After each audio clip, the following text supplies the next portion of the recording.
that to be pushed until Sunday because FedEx apparently had a bit of a snafu, and my package will now not be delivered until tomorrow. Tomorrow, I tell you, outrageous is what it is. All right, we're live on YouTube. This is good. I actually think I'm going to put my YouTube chat over here because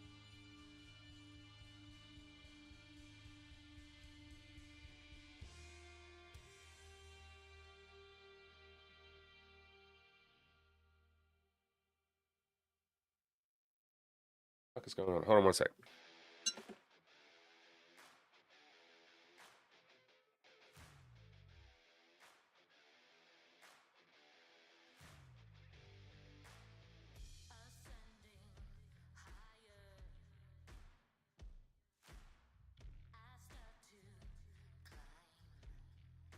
Neighbor scream.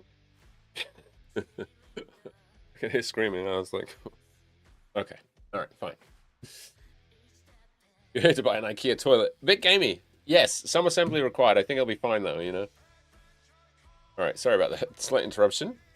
I want to see a time lapse of the Earth getting smaller. I wonder if we'll get one. Probably. It's a 4K cabin camera they tested. I don't think they've shown much from it, but they did test it last night. Very nice. Guys, make sure you're following the lovely, amazing, and wonderful Bit Gamey. Hang out with Bit Gamey a little bit this morning. Live every weekday.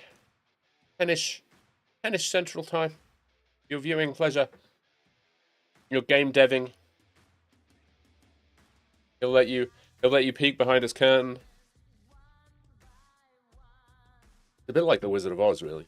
You know? In fact, he's very much like the Wizard of Oz.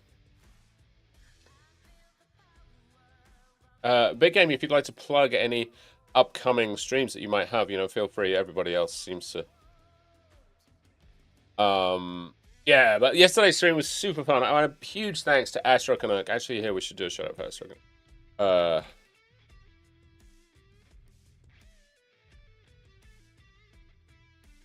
Wait, did my shout out for you work, Big Gamey? Not work. Oh yeah, it did work. Yeah, huge thanks to Astronomy. That was such a fun stream.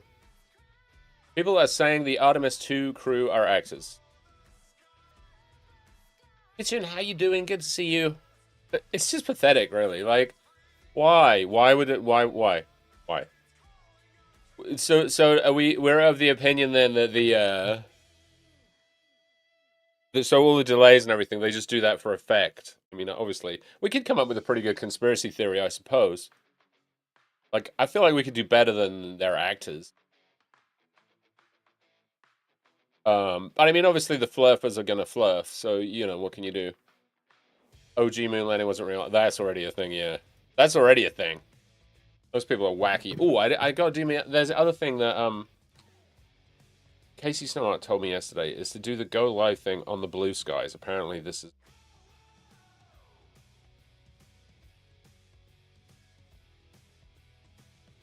The blue skies. Okay, blue sky, and then you go. I think profile, 3 dots, go live. My live link. Which dot no, is that my name? That's my name. Well, it's not really my name, but you know what I mean. It's no, not for 1 hour though. But for 4 hours. Heck.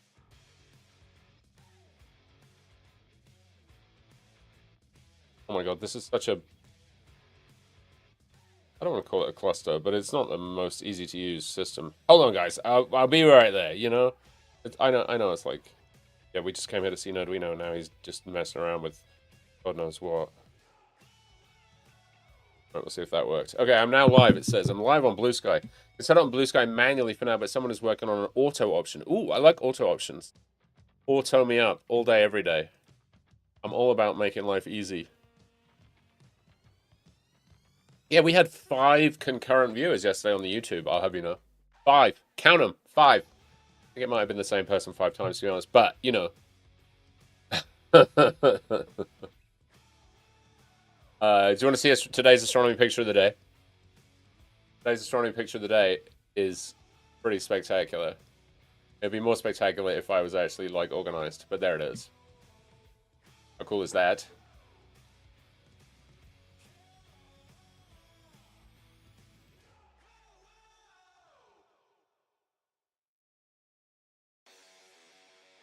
And we watched it. We saw it happen.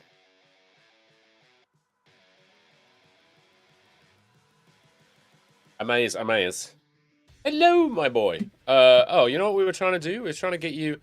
Yeah, let's see. This thing, where is it? All right, I gotta... God. Hold on a second, guys. Hi, buddy. Hold on. I'm trying to fix my Insta360 thing here. Wait a second. For some reason it's not working. Then I can do the dog cam thing. I can do the dog cam thing properly. Come up here and be stream dog. Top dog on the stream dog. Stupid mum. Darwin cam. I become Darwin. Darwin, come here, bud. Okay, come on, I become. There you go. Say hi to everybody. Okay. Now we have to go to the other scene, though. We have to go to this scene. Actually, it was better in the windows. They can see you there. There he is. You got to come closer, though. Here, we got to be close together. Oh, yes. There he is. There's. Ah, that's my earpiece. My earpiece is gone. Earpiece is gone. What are you doing to me? Are you a good boy? Did you have a good day today? Go. I don't think our Darwin cam is actually not quite right. All right. Probably should just go to our big chats. There he is. The handsome boy. The handsomest boy. Handsome as your dad, aren't you? Okay. All right. I know it's not very comfortable, is it? Okay. Oh, I wanted no windows. I wanted no windows. I wanted this scene. Alrighty. Sometimes the abyss kisses back. Yes, exactly. Happy to have a... Oh, you have a long weekend? What's happening for long weekend? Any special plans? You're going, like... just recovering and recuperating? MJD820, welcome. Oh, yeah. Here, I can put this back in. Alright, let's see what they say about this image, even though we already know what it is. We are one small step... I see what they did there. I see what they did. It's cheeky. We're one small... I feel like this mic is far from me. You guys can hear me fine, right? Relaxing family Easter dinner. I must admit, I did just buy a ham today. Basically for me and Minnie. But it was on sale, so... bargain ham. Always a win. Yeah, we'll be having ham. And then we'll freeze the rest of it. We'll use it for sandwiches and stuff. We'll eat it, but it'll probably last us a good month. So. We're one small step closer to returning to the moon. A new chapter in human exploration began yesterday when NASA's Artemis II. Oh, Artemis II launched yesterday. That's amazing. Didn't know that. There. We watched it live. Aboard the Space Launch System from Kennedy Space Center. Carrying 4 astronauts. The Orion spacecraft's planned lunar flyby will be the first in over half a century. I've seen that said so many different ways. I think that makes it sound the longest, half a century. This historic test flight echoing the legacy of Apollo while pushing beyond it. How's it pushing beyond it? It's not pushing beyond it. We're not landing on the moon. Maybe they mean distance. That's kind of cheesy, though. Will carry its crew further from Earth than any humans since 1972. Looping around the moon before returning home. During the approximately 10-day journey, Orion systems, from life support to navigation, will be tested in deep space. While astronauts observe the lunar surface, including shadowed regions of the far side rarely seen with such perspective. After looping around the moon, the astronauts will return to Earth, ending their journey with a Pacific Ocean splash dune. The mission did have 3 non-Canadians. That is true, Nick Barring. It was very nice of you to let us send non-Canadians on the mission with your boy. Got the badge. Yay! Did everyone get the badge? Did anybody not get the badge? You got plenty of time to get the badge if you didn't get it. If you didn't get it, there's a badge which you'll see on my name. I have and TMKDK has on his. You can set the NASA badge as your ID, your chat ID, and then you got that emote as well. Your main and your alt got the badge. Oh my god! I should have had the Nerdbot. I should have sent Nerdwino Bot over there to get Nerdwino Bot's badge. This is Bill Ingalls. Bill Ingalls does a lot of the NASA photography. Excuse me. I still don't. I still think I'm gonna get. I was about. That is pretty.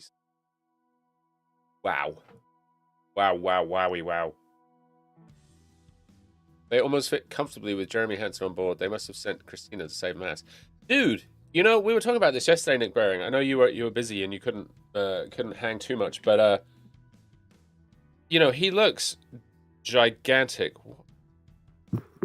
He looks gigantic, right? Next to those other astronauts. Yeah, he's 5'9". He's not that tall. He's taller than they. It just goes to show you how compact the rest of them are.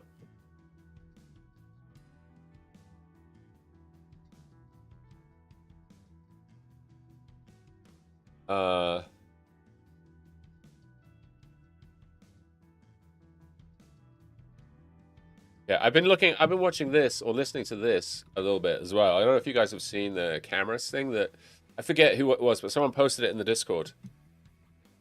This is from the 25-meter dish. They are tuned to the Artemis frequency. Let's put the squelch on. Wait, why is it not? Oh. Wait, what's going on?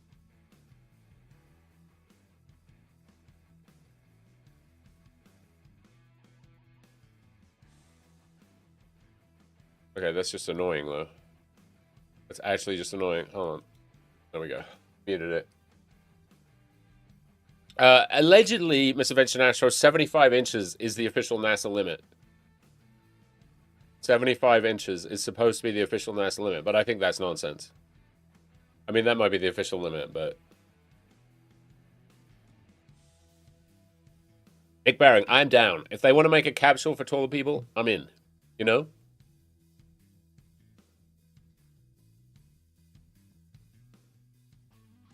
I mean, what's 5'9" is what, 61 inches?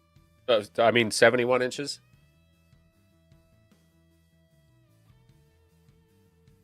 No, wait, less than that. 5'9" is 69 inches. Yeah, technically, I should be able to go 6'2". Yeah, 6'2" seems. That sounds right. It's yeah, but I don't think you'll find anybody who's that tall. It's all right. Us tall folk have other jobs to do. We have, you know, we need to help people getting stuff down off high shelves in the supermarket and things like that. So, no, it's fine. Fine. This is nice, though. The Claw and Bubble Nebula. I think this must be Southern Hemisphere. What unexpected things do you see when you look up at the night sky? I mean, clouds at the minute. Today's image resembles an abstract painting with large swaths of color strewn across a cosmic canvas, seemingly without design. Despite the image's abstract nature, the human mind finds patterns, identifying a large claw reaching up towards a floating bubble. Oh, no. Oh, is this the claw here? And this is the bubble? I don't really understand, but okay. We all know I'm terrible at these things. Embedded within these seemingly random structures are the physical laws that govern how light and matter interact. The claw, SH2-157, I think that's sharpless, right, SH? Sharpless 2-157, and bubble NGC 7635 nebula glow colors that are mapped to the yellow and blue shown, indicating the presence of hydrogen and oxygen. Ionized by the intense light emitted from stars, several times the mass of the sun. The image depicts both the chaos and structure of astronomical processes, showing that a common thread between art and science is to look for the unexpected. That's a service with less value in microgravity. I mean, yes, but we're not allowed in microgravity because we're too tall. So, you know. How you doing, Nick Frank? It's good to see you.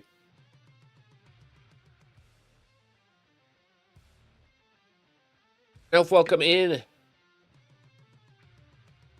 I think this is... Yeah, you can't see my mouse, probably, but let me see if you can see it now. Yeah, I think this light blue here is the claw, perhaps, and this is the bubble. Or possibly this is the bubble, or I don't really know. I guess anything could be the bubble. I reckon this is the claw.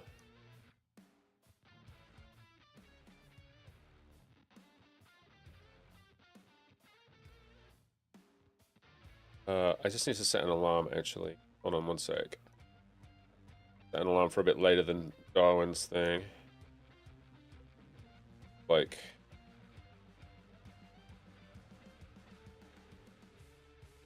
Yeah, okay. Making a push on book club selection. Oh, nice, Nick Baring. Yeah, I just want to... I mean, I don't want to boast, but I'm gonna, because I've already read mine. I've read my book club selection. It was great. We should set a date as well. We were talking about this yesterday. We should set a date for book club towards the end of the month. You started yours? Nice. I actually got mine from the library. I was able to borrow the ebook from the library, from the LA County Library. It was fantastic. It didn't cost me a penny. If you guys, if anyone else is in here, would like to be in book club, we meet once every 2-ish months, and we just chat about books. This month, you get to read any book you would like on the theme of disasters. Be any sort of human disaster. So, feel free. It can be any book you want. You can borrow a book from the library. You can pick a disaster and find a good book. It could be like, you know, anything as simple as like, I don't know, World War II. Could consider that to be a disaster. Or an earthquake somewhere. Or whatever you want. It could be a space related. It could be like an Apollo kind of thing. Or a shuttle thing. Or whatever you want. Whatever you want. Jerry Moore, welcome in. How you doing?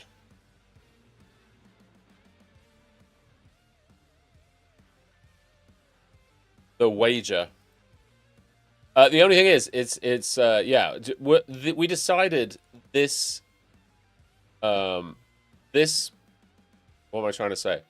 We decided this book club around that we will not reveal the books that we're reading until the day of the thing. But those are some good suggestions. So you can pick a book and then at book club you'll do your review of your book that you read.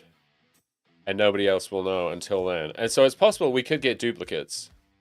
Probably unlikely, I suspect. But you never know. You never know. It does have to be non-fiction, though. It can't be a fictional disaster. I was actually going to do the Japanese internment. I changed my mind, so I can tell you. I was actually going to do the Japanese internment and talk about Manzanar. Read a book about Manzanar, which we actually bought a book about Manzanar whilst we were at Manzanar. Complete disaster. So yeah, you can work within the theme of disaster any way you like, to any book you like. But welcome in, Jerry Moore. Good to see you. First time chatter. If you are new in chat, so I'm Nerdwino. I talk about space and astronomy. I have a PhD in astronomy. I went to the University of Illinois. Well, I went to Cambridge for undergrad, and then I went to the University of Illinois for grad school, where I got my PhD in astronomy, specifically on the cosmology, the cosmic microwave background. And I worked on the ESA's Planck mission, and then I worked at JPL for about 10 years-ish after that.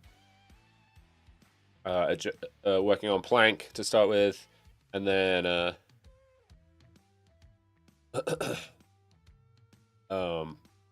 and now I stream on Twitch Tuesdays, Thursdays, and Sundays at 6 p.m. Obviously, we were live yesterday for the launch. We had an awesome collab stream with Astro Canuck. That was super fun. If you guys aren't following Astro Canuck, get over there. You gotta show Astro some love. It was a really good collab. I mean, we were live for like 5 hours together, and it just flew by. It flew by. I've known Astro for a good few years now. We've hung out at TwitchCon. We've been on panels together. Done all the things.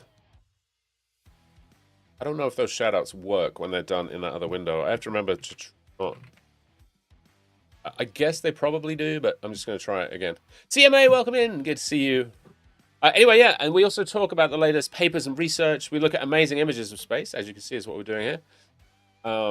We have an observatory in the backyard, which we can do astrophotography from, and look at, we've been observing the moon recently and doing some other cool stuff. Then we play some space-based games. We've been on a bit of an Elite Dangerous kick of late, which has been fun. And then we do some space-based Lego. We're working on the Galaxy, and it's been very slow going. We've managed one panel of the Galaxy so far, which you can't see there. We've managed one panel of the Galaxy. Oh, and we built the frame. So, you know, I mean... Hey, Entropic Universe, welcome, welcome. It's come, how you doing? Nice to see you. Yeah, that shout-out isn't going to work if I do it in the YouTube, I don't think.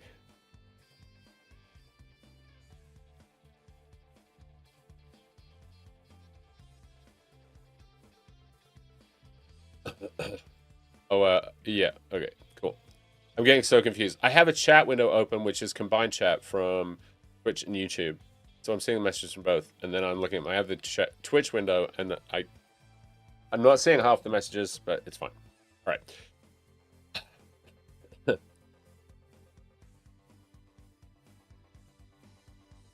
This is a beautiful image. We need to look at how they took this. I don't. Is this supposed to be the bubble? This yellow thing here with the blue inside it? Does anybody know? Or is it even this? Is it this big yellow ball hit right here? I mean, that could potentially be as well. And Tropic Universe is first in the Navy is the claw. Yeah, this right. We're definitely saying that this is the claw down here. This part. Oh, that's zoomed in. Wow, this is a high res photo. Good lord. Hi Charizard. What's up? Oh my god, we're getting a cat visit, a dog visit, and a cat visit in the same stream. Hello, my boy. How are you? Are you coming up to say hello? Are we getting a Charizard visit? Oh, Darwin, leave him alone. He's fine. Ugh, Darwin's jealous. No, dark blue, black is the... This? Lower down? All right. All right, let's just... Let's draw image or painting, right? Yeah, well, let's see. Richard Whitehead took this. Tadpoles and Flaming Star Nebulae. What is astrophotography? Okay. What's he got? What's he got going on here? Looks like a Richie Crichton of some sort, maybe. Observation. But what we really care about, though, the photos are delightful. We want to know what you're using. What's your gear? You know, what's your gear? Telescope installation voyage, phase 2. Wow, your telescope installation is going in phases. Ooh, that's a cool man.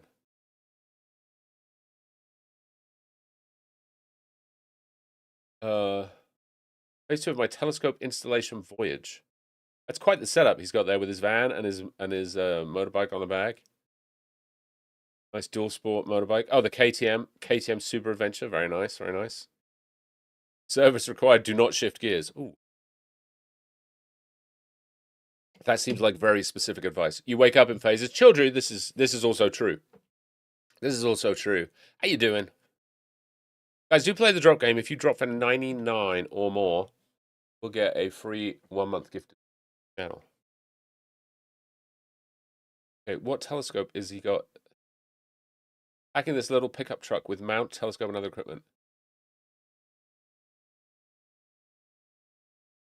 I don't. I want to know what the telescope is. All right. Well, evidently we're not going to find out what the telescope is. We'll have to.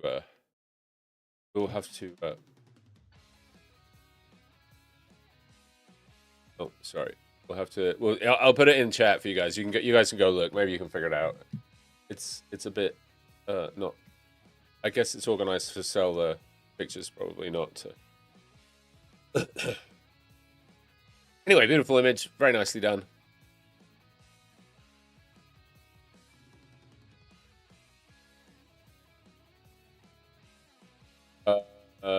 We got more?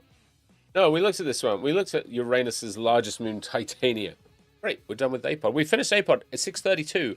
I let the record show that it only took me 32 minutes to do APOD and look at 2 images. Oh, there was a sale on as well, by the way. Who did I get email from today about a sale? I know that you guys are not as excited about Astronomics Spring Special Sale. Yeah, that was it. That was it. If you're looking for astronomy gear, and this is not sponsored, but I saw this. They had their mount, the EQ6. Where is it? I thought they had it for a pretty good amount off. Yeah, Skywatcher AZ EQ6 mount, $22.99 instead of $28.50. You can save $551. $551. They had some telescopes as well. I wasn't blown away by any of the... What I was really hoping they would do is have a camera on. We need to buy a new camera for our solar setup. Our alleged solar setup.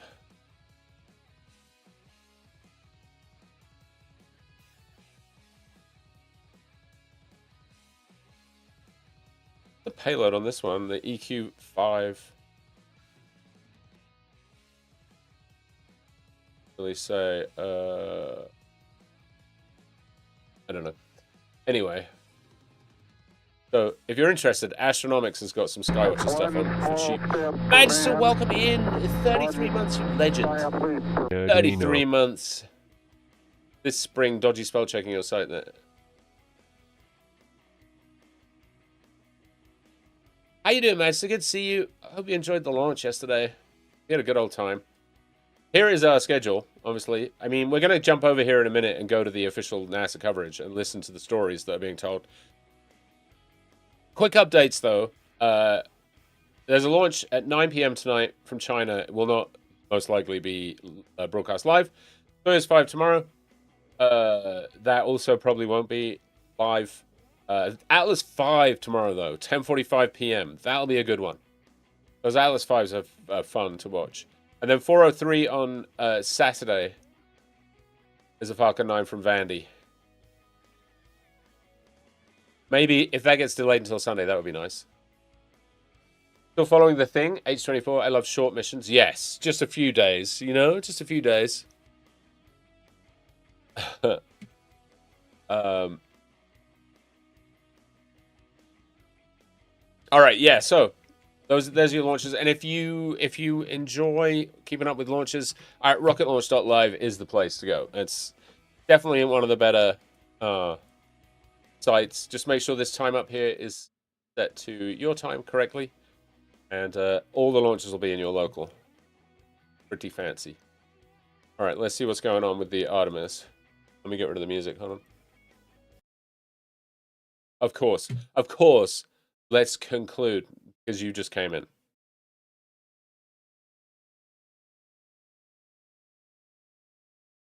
We missed the daily briefing.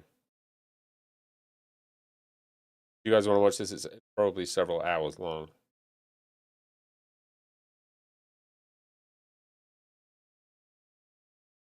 Here's the actual live from the mission control. Audio? That's not true, but gaming. I can hear it 5 by 5.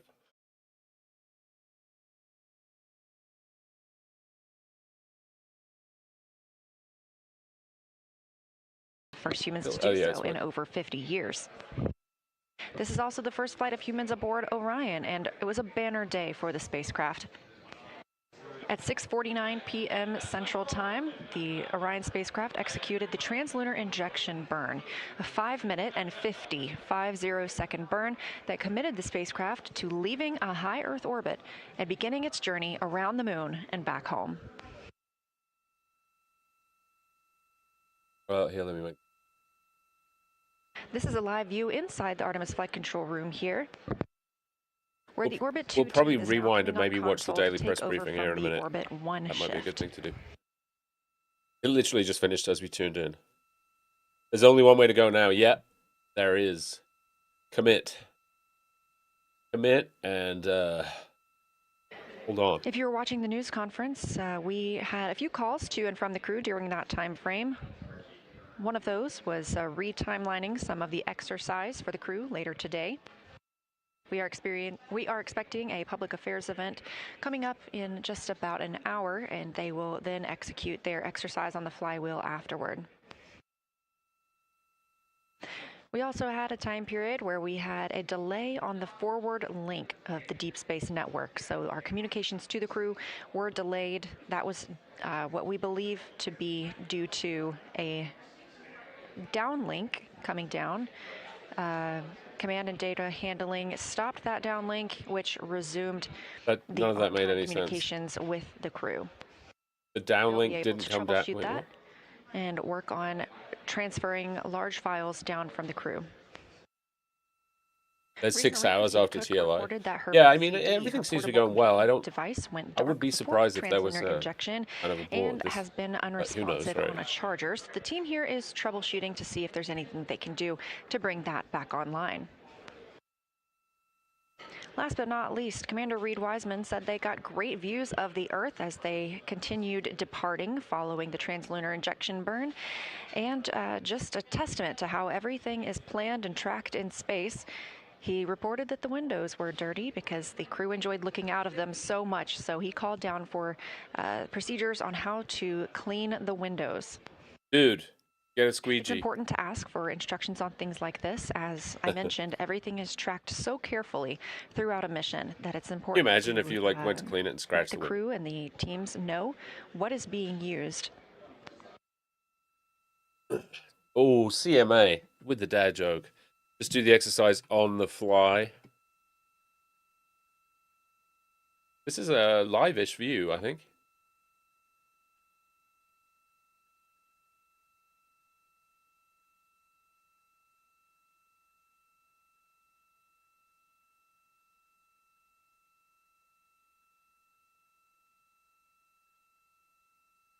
How you doing, mod driver? I think one of the cameras on a solar panel. Yeah.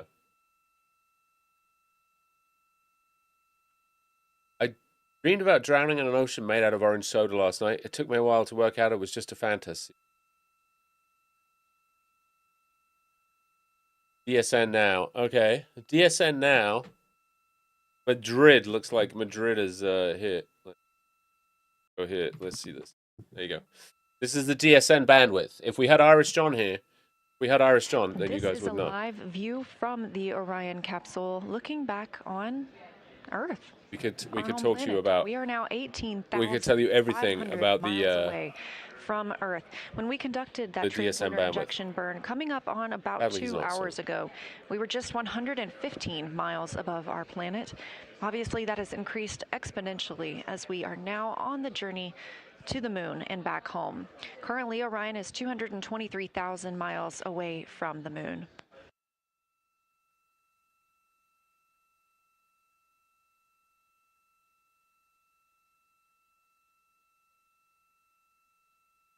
Guys, make sure you follow Irish John Games. Incredible game dev here on the platform. His game just went into early release like a month ago. Rise of Piracy. You can get the link there in the little blurb that came up. So great streamer, Twitch partner, legend of Twitch, friend of the channel, best of friendo of the channel. What does the white mean? Wonder.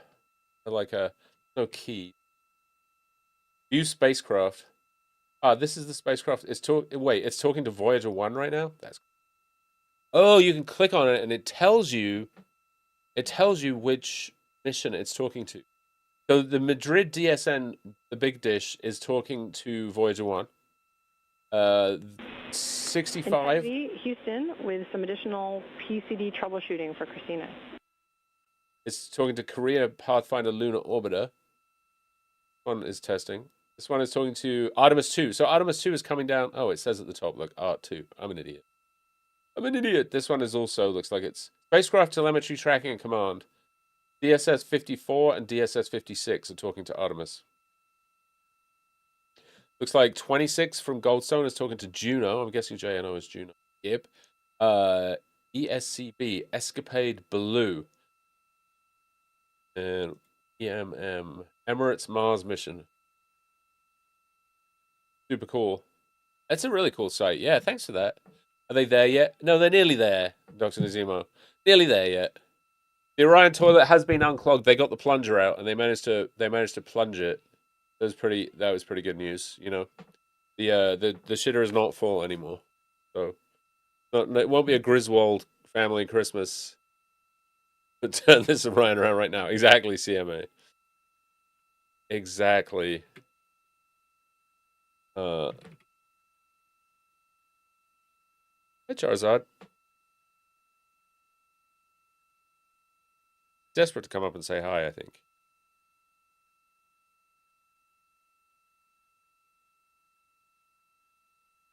Okay, you can come up here and say hello. Allegedly. Have a Charizard visitor. Where you, boy?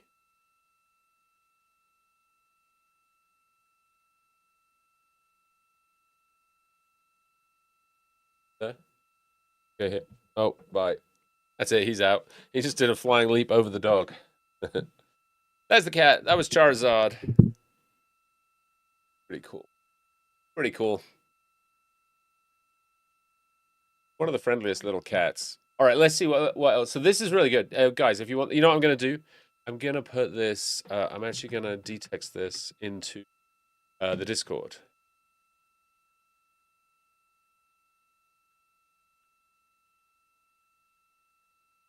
There we go. So now we have it. Now we have a reference to that.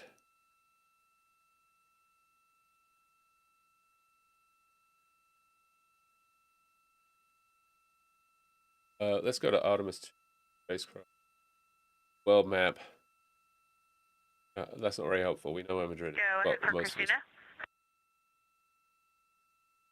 All right, Christina, we have one additional Hail Mary to try and recover your PCD.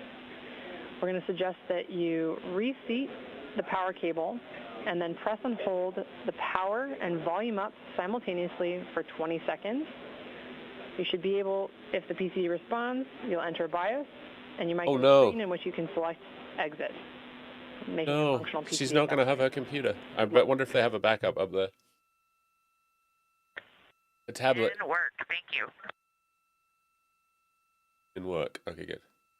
Is it an Android? I don't know. They are literally doing the turn it off and turn it back on again. This is even at NASA. That is essentially that's essentially your best advice. Turn it off and turn it back on again.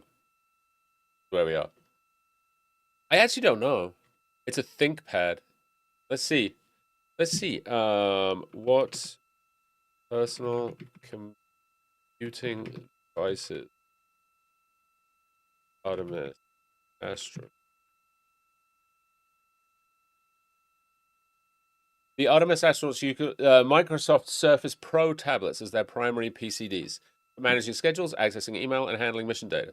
These devices run Windows and rely on Microsoft's Optimus software to manage tablet operations, but they are subject to connectivity issues and software conflicts like the Microsoft Outlook glitch reported by Commander Reed Weissman. So there you go.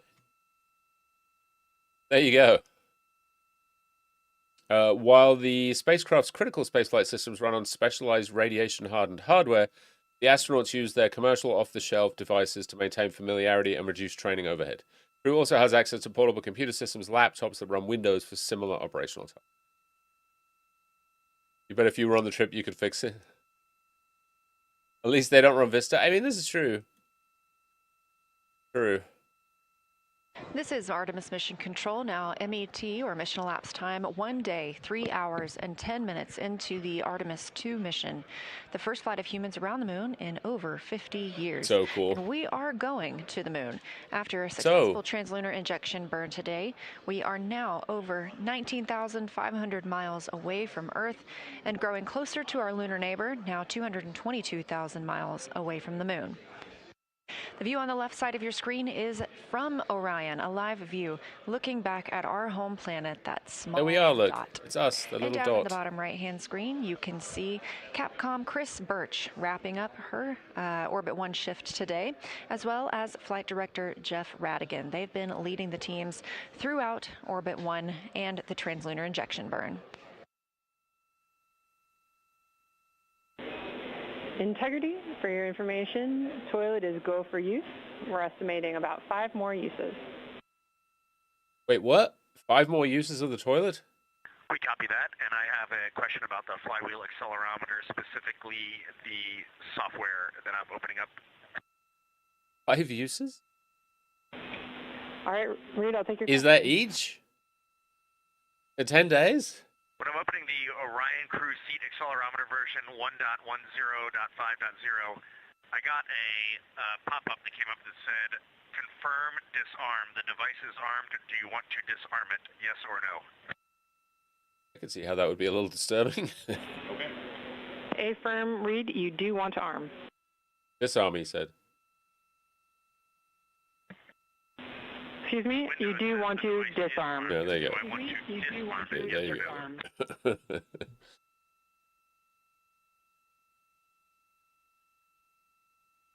How big is the moon going to look? JP Post, it's going to look massive. They're going to be like 2,000 feet above the surface, I think, at one point. Or 3,000, 4,000, somewhere in there, the 2,000 to 4,000 foot range. So it's going to look large. Disarm it before it chooses violence. Exactly. It's kind of cool to see Earth like that, though.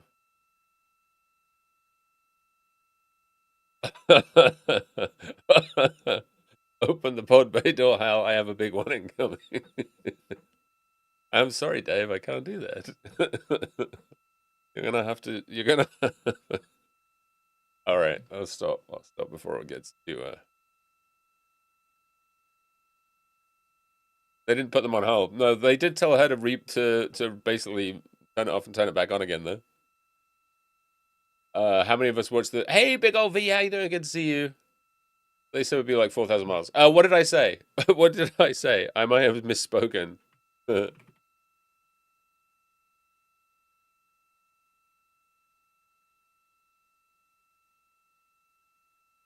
Yeah, 4,000 miles. What did I say something dumb? I said like feet or meters or something. Yeah, miles is right. Miles is right. It's gonna look big though. Yeah, it's gonna look big. Would you like an extended warranty? Hopefully they got the extended warranty on those on the Surface Pros. Size of a basketball if you were to hold it at arm's length. Oh, it's very important to us. Right, exactly. 2,000 feet. Yeah. 2,000 miles is what I meant. 2,000 to 4,000 miles is what I heard. Sorry about that.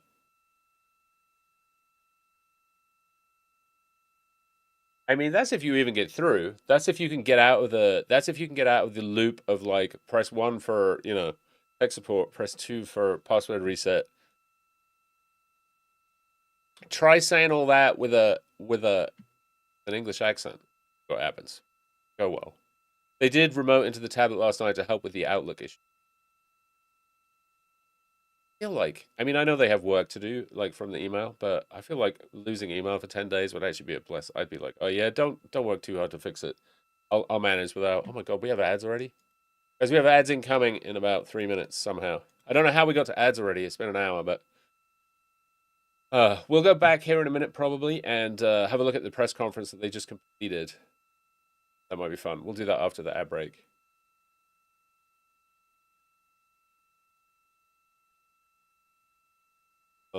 But the coverage has been really good so far. I mean, just seeing these images is spectacular. And I did see them in the capsule earlier. They had some live shots from inside, which I think it's a high res camera, right? But I don't know if it can. I don't know if it's just recording in 4K or if it's actually broadcasting. Somebody in chat yesterday mentioned how they're doing the broadcasting, and I forget what I think it was S-band, right? That it could run to. Probably could. Those Surface Pros are pretty powerful. The really good ones. I'm guessing they don't have the cheapest versions. They have a 4K encoder. Ooh, nice. That would be super cool too, no? Well, Dr. Nazimo, hello there, here too. There too, here too. Guys, if you're joining us on YouTube, welcome in. Good to see you all. It's good to see you all. We're just watching some live coverage of the Artemis mission right now. We're looking at them. If you're looking at the image on the screen, that is the Earth that you can right, and then the Orion capsule on the left. How to calculate the distance to the moon? How the shadow of the Earth? Yeah. So there's a bunch of really cool videos online. JP post about like the history of astronomy. What's the one? Who's the mathematician that they had that? Terence. What's his name, guys? Help me out. It's about like the cosmic distance ladder and how people in ancient times managed to calculate roughly the diameter of the sun, the diameter of the moon, the distance, all that stuff. It's super cool. I forget his name. Let me see if I can find the. We've watched it on stream before.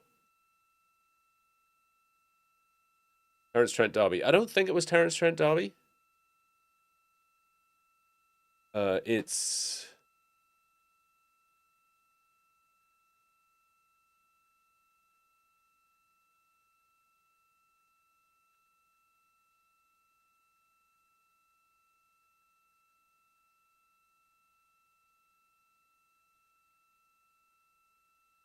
That's an in-person lecture. Oh my god, I'm trying to find it. I'm trying to find it. I'll be there in a minute.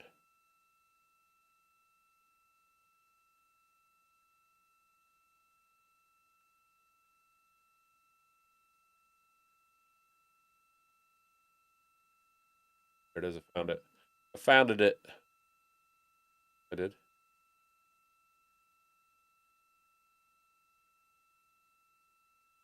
Here's the link for that. Parents Tau, yeah, you're right. Or Dow, I guess that would be. Yeah, there you go. There's the link. So there's 2 videos in that series, and it's just brilliant, and it takes you through all that. JP post. Maybe you've seen it already, but he talks about the eclipse thing and how those measurements could be wrong. And ads. I got added. All right, guys, I'm gonna go get the pup his meds. I'll be back in 3 minutes. If you're on the YouTube, we're taking an ad break on Twitch. I'll be back in about 3 minutes. We'll BRB. You come over. If you're in the Twitch stream, you can play on Twitch. We have awesome new images of our newest interstellar visitor comet, 3I Atlas. Comet Atlas rounded the sun recently and is now making its way out of the solar system. Due to its orbit, we can still look forward to its closest approach to Earth on December the 19th, and there are opportunities for citizen scientist observations of the comet on that date. I'll put a link in the description to that project. After the comet recently emerged from behind the sun, from the perspective of observers on Earth, scientists at the Gemini North Observatory on Mauna Kea in Hawaii were able to capture new images of 3I Atlas, only the 3rd interstellar visitor to our solar system to be recorded. In the image, you can see the background stars form a colorful trail of dots as the telescope remains focused on the comet, taking images with red, blue, green, and orange filters. The comet is much closer to us than the background stars, so we keep the comet fixed. The background stars appear to move, exactly the same thing you see when the moon is moving across the sky each night. The images show some interesting changes in the appearance of the comet. As the comet gets closer to the sun and receives the maximum heating that it will experience in our solar system, we do expect to see changes in the gases and elements that are being released. Sometimes there can even be a delay between when this maximum heating occurs and when we observe the biggest changes, because it can take time for the heat to affect the deeper parts of the comet. Previous images from the Gemini South Observatory had shown a red hue to the comet using the same color filters as we used here. Now the comet appears to have a faint green glow. That heating that we talked about earlier is releasing different compounds from the comet, and we're seeing diatomic carbon, or C2, emitting light at green wavelengths. This is a super cool image, and given how unpredictable comets can be after being heated by the sun, it'll be interesting to see how 3I Atlas continues to change as it journeys out of our solar system. Hope you enjoyed that quick 3I Atlas update. This is my 499th YouTube video on the channel. Please like and subscribe if you enjoyed it. Check back on Monday for number 500. Wednesday at 6:24 p.m. EDT, 4 astronauts will launch towards the moon for the first time in 52 years. And we need to talk about whether this $93 billion mission is worth it, or if we're making a colossal mistake. Here are the highlights. Wednesday evening, Reed Wiseman, Christina Cook, Victor Glover, and Canadian astronaut Jeremy Hansen will climb into the Orion capsule, strap in, and light the most powerful operational rocket in the world. 9 million pounds of thrust, 10 days circling the moon, no landing. This is a dress rehearsal for a potential landing in 2028. Glover becomes the first person of color to leave low Earth orbit, Cook the first woman, Hansen the first non-American. So why go back? We already did this 50 years ago. Well, this time we're not planting flags and leaving. We're starting the process of building a base. The Artemis program isn't about footprints, it's about staying. NASA's plan, a permanent lunar base at the South Pole, mine water ice, test life support systems, practice surviving on another celestial body before we attempt a 7-month journey to Mars. And there's another reason this matters to NASA. China plans to land taikonauts on the moon by 2030, and NASA wants to beat them to it. This is a new space race. Here's the downside. This program has cost $93 billion so far. Each launch cost around $4 billion. The cost of the rocket went from $5 billion to $20 billion, and we're launching it 10 years behind schedule. For that $93 billion, we could have funded the entire James Webb Space Telescope 9 times, ended world hunger for 2 years, given free community college to 6 million students, or funded 93,000 new schools in underdeserved areas. That's no problem. SpaceX claims that Starship can do the same job at a fraction of the cost, although of course Starship has many headaches of its own. So here's the question. Is a lunar base worth over $100 billion when we have climate change, crumbling infrastructure, a housing crisis, and underfunded schools? Supporters say yes. Establishing norms for space exploration now with transparency and international cooperation benefits all of humanity. Mining lunar resources could unlock a new space economy, and there's the inspirational value of a mission like this to the next generation of scientists, engineers, and space enthusiasts around the world. Also, if America doesn't do this, China will, and they won't wait. Critics say we should skip the moon and go straight to Mars, or invest that money solving problems here on Earth first. So Wednesday at 6:24 p.m., when that rocket lights up the Florida sky, ask yourself, is becoming a multi-planetary species worth the cost, or should we fix Earth first before we try to colonize the cosmos? All right, guys, I am back. The dog is medicated. Let me just let Dr. Nerd know that the dog has had his meds.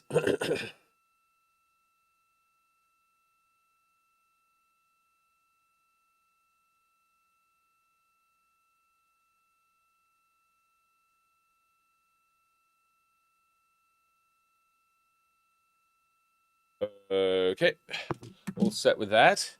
Very good. Yeah, so welcome in, Paladine. Welcome in. Good to see you. How you doing? Let me just see. Make sure I didn't miss anything whilst I'm gone. Let me pop out here. Oh my goodness. Managed on a free stream streak 22 minutes ago, and with the resub as well. Managed you legend. You legend. They have a procedure where they can channel. Oh wait, I missed something here. A 3-minute air break. Do you think they had to take any special precautions considering space weather? We've had Aurora here today. Moon was just. Yeah. So they were talking about this yesterday. They have basically they can go and hide in the closet basically if there's going to be a lot of harmful radiation. Have a procedure where they can shelter inside the capsule. Yeah. Yeah. So they have safe areas inside. Inside the capsule.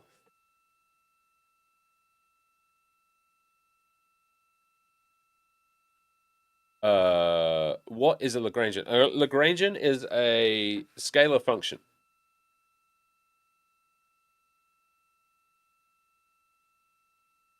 Like kinetic energy minus potential energy, for example. You could probably find some really good YouTube videos on Lagrangians, depending on where you're from. Turgoose, welcome in. The way that life can suck, welcome in, guys. Make sure you're following Turgoose. Turgoose is another legend of Twitch here in the chat. Good to see you. How you doing, Turgus? Nice to get in. Did you enjoy the launch yesterday? Is a trip to Mars unrealistic in the next 2 decades? For a human, Cosmocrat, do you mean for humans or for like another robotic mission? Guess that makes, that kind of makes it a bit of a difference. I would say for humans, 20 years. Maybe. Towards the end of the 20 years, I would say. Yeah. Towards the end of the 20 years, maybe. Depends on a whole bunch of things, though. I mean, it depends how much effort you put into it, right? If you put as much effort into getting to Mars as you put into, like, making sure that the Strait of Hormuz is closed, then, yeah, we could go pretty quickly, right? We could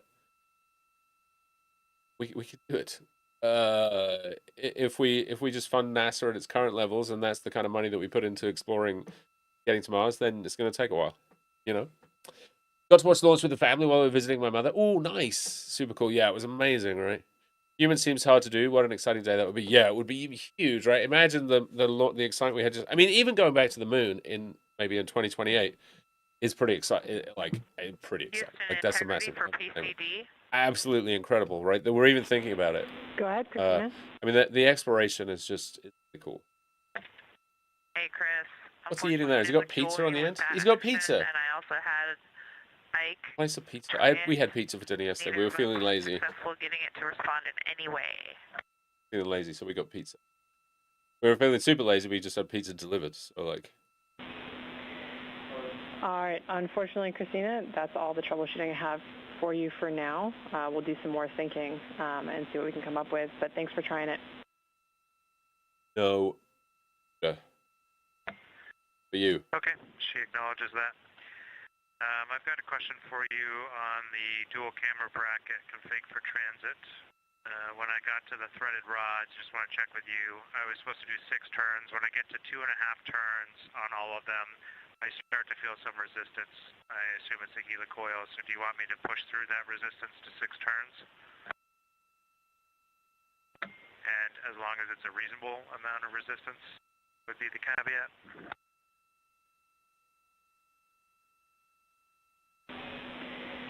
All right, Jeremy, thanks for that report. We're going to check and get back to you. We think your approach is reasonable, but we're just going to verify. There you go. Don't launch the threads. Okay, standing by. All right, let's see if we can find the. Let's see if we can find. Where's the hours ago? Where was the? Where it was? Oh, here we go.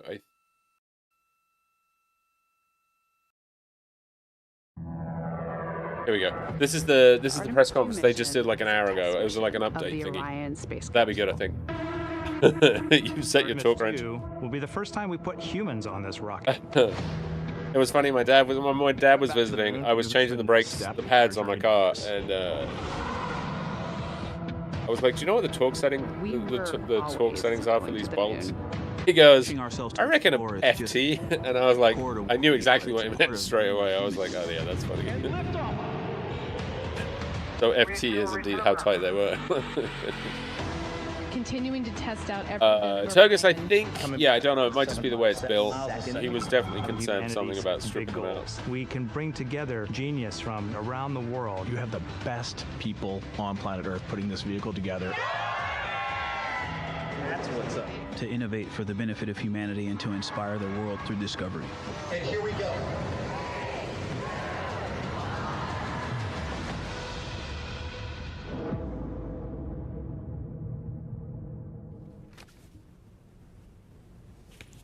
Good evening and welcome to NASA's Johnson Space Center in Houston, and welcome to our Artemis II status update. I'm Rachel Kraft with NASA Communications, and I'm joined by several NASA managers this evening to talk about our recent translunar injection burn to send 4 astronauts on the Artemis II mission to the moon, and about how the test flight is going overall.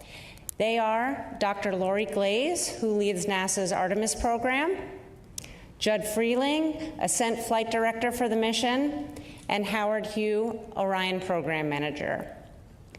We'll have some opening remarks and then take questions both from reporters here in the room and on the phone. And those of you who are joining us by phone can press *1 to get into the question queue. And with that, we'll start with Lori. Great. Thank you, Rachel. So, ladies and gentlemen, I am so excited to be able to tell you that for the first time since 1972, during Apollo 17, human beings have left Earth orbit. With Artemis II's successful 5-minute and 50-second translunar injection burn this evening, our 4 crew members, NASA astronauts Reed Wiseman, Victor Glover, Christina Cook, and Canadian astronaut Jeremy Hansen, are now on their trajectory toward the moon. The burn was executed by our flight operations team here in Houston, and it was flawless. The burn was the last major firing of this mission. From this point forward, the laws of orbital mechanics are going to carry our crew to the moon, around the far side, and back to Earth. Our crew is healthy, and our spacecraft is performing really well. After we've had a series of checkouts since launch, and again, everything really performing pretty well. And we are on the path that we designed for this mission. But just a reminder, again, you can hear us keep saying it over and over again, this is still a test flight. We are getting, and we're going to continue to get, lots of new data every day, important information as we continue learning how we're going to operate this Orion spacecraft in the actual space environment. And I'll tell you, we're already learning a lot as we go.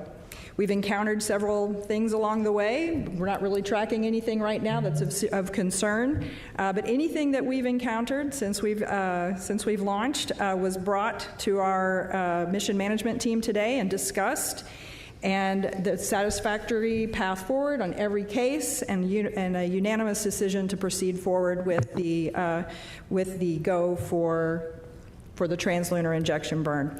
So you'll hear a little bit more about some of that here in a minute, all the things that we've been doing. As a reminder, we got 8 days of work ahead, and we intend to learn as much as we can, everything that we can that this vehicle can teach us. And with that, let's see, before I do that, we had a couple images we wanted to share. Let's see if we can pull some of those up. I wanted to share one of my favorite images. This one I saw last night. Actually, I was getting onto the plane to fly here from Florida. This one popped up, and I just absolutely love this one. Looking out the window, you can see the solar array wing there and the OMS engine from the Orion spacecraft, and then you can see Earth's crescent in the back. I just thought it was absolutely gorgeous. With our crew members being able to see out the window there and get that photo. It's just absolutely beautiful. I was trying to pull. And then the second image I wanted to show you, you'll hear a lot more from Howard about the proximity operations demonstration that was conducted yesterday evening. And let's see, is that one going to come up? Come back. She said the lure has only got 5 uses, though. I don't see what good 5 uses is to anybody. They're up there for 10 days. I mean, I know they're not really food that they have is calorie dense and flush yet we're still over Arduino's. That's exactly where they would be flushing. That'd be just my luck. It's coming back. There it is. And in this image, you can see Victor Glover on the left there. He was using the manual controls to maneuver the spacecraft. How cool is that? Look at this. Live. This is live from space, literally. I mean, with all the problems we have just from the moon, allegedly. I'm shocked by this, but I'm just... And then Reed Wiseman on the right there was calling out the commands. So it was really, I hope some of you got a chance to watch that. I was riveted. It was absolutely spectacular to hear Victor's narration of the whole activity. So super cool. So with all of that, I am going to... Is that kind of meteorite? And he can talk us through some of the technical details about the flight so far. All right. Thanks, Lori. It's been a great couple of days to be in the space business. Yesterday, SLS put us right on the money during ascent. We started with some checkouts by the crew from both the water dispenser and the toilet. Those were successful. And ICPS then burned us with our perigee raise maneuver, got us in a stable orbit. Hello, Ray. Welcome in. Good comm outage that was due to a ground issue that we have now rectified, and we understand that's not going to be a problem. You know, I might have some. Darwin actually has perhaps potentially discovered some of those in the backyard, I would say. Entropic, if you're interested. How you doing, Ella Rain? It's nice to see you. It's fourth. And then, let's see, the ICPS then gave us a great amount of energy, put us in high Earth orbit with the apogee raise burn, again, right down the money. So really happy with that burn. After that, as Lori mentioned, Victor did the ProxOps demonstration, gave us a lot of great feedback on how the vehicle responds in preparation for future rendezvous operations. So very valuable data. We also checked out all of the carbon dioxide scrubbers, all 3 beds successfully checked out, and CO2 is doing great in the vehicle. That's good. We did, once we were done with the yeah, that's important. Demonstration, that's important. The ICPS on its own did the automatic deploy for CubeSats, and then also ICPS did its disposal burn, and so that all went well. In the middle of the crew sleep, we also had them wake up and do the perigee raise burn, and that was 100% successful. Got us again back into a stable orbit, raised our perigee to about 100 nautical miles. This is the website, by the way, guys. Well. No, it's working this morning, for me. The crew woke up. They had a conference with the flight control team. Sad when I found out an hour later they were exiting the Earth orbit. That would have been cool to keep track of.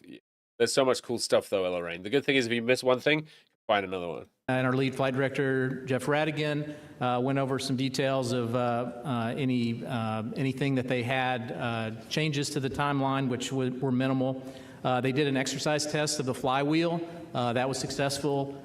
Reed reported that it was exactly like training. His arms are really tired, and he got a great cardio workout. So we took some samples of what the carbon dioxide was while we were doing exercise, and that was all great as well. And of course, just a little under an hour ago, we did the translunar injection, which sets us up for the free return around the moon and also for space splashdown in San Diego. So with that, I'll hand it over to Howard to give you some more details on the Orion. All right, thanks, Judd. Really excited to be here. Wow, what a great 2 days, huh? I haven't slept, I don't think, very much over the last 24 hours, just following all the things that we got to see the shuttle from my telescope now. If you mean the spacecraft, no, like Orion? Uphill, no chance. Got into orbit, spent a good day, just checking out systems. And getting ready for a TLI that Lori talked about, and a successful TLI and a really great precision. It'd be really cool if you could. That we just had. But I'll talk about the things that we accomplished yesterday. Yesterday, as you know, we did a proximity operations His Artemis II pin is cooler than my Artemis pin. With the centerline camera it's got some bling. Look at this thing. I call it test this thing has got the bling going on. It's like it's been an awesome event for all the engineers and the team that's worked on it to hear Victor and Reed talk about our spaceship and the work that we put in to put into this capability for manual flying. I would say that, first of all, we accomplished all the test objectives that we set out for this proximity operations. We have 2 precision tests, and I'll describe a little bit about what those were.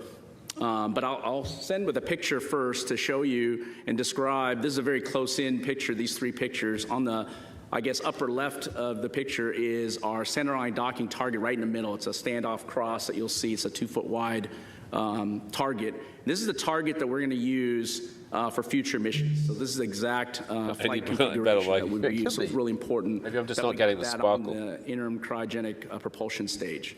So we were able to get that on that stage. And what we do, as I describe it, is as we separate from the ICPS, we do a backflip, 5 degrees per second.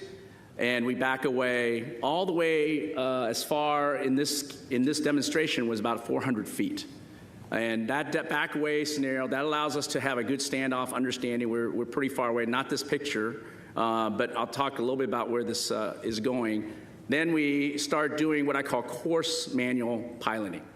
And this allows, and you might have heard this, what Victor was doing was basically moving side to side with the spaceship, up and down, and then doing the rotation pitch, roll, yaw, making sure that the response from the spacecraft and the performance is what he's seen. And the reason it's course is because you're so far away at 400 feet that you want to make sure you have big maneuvers so you can see the target going out of your field of view a little bit, okay?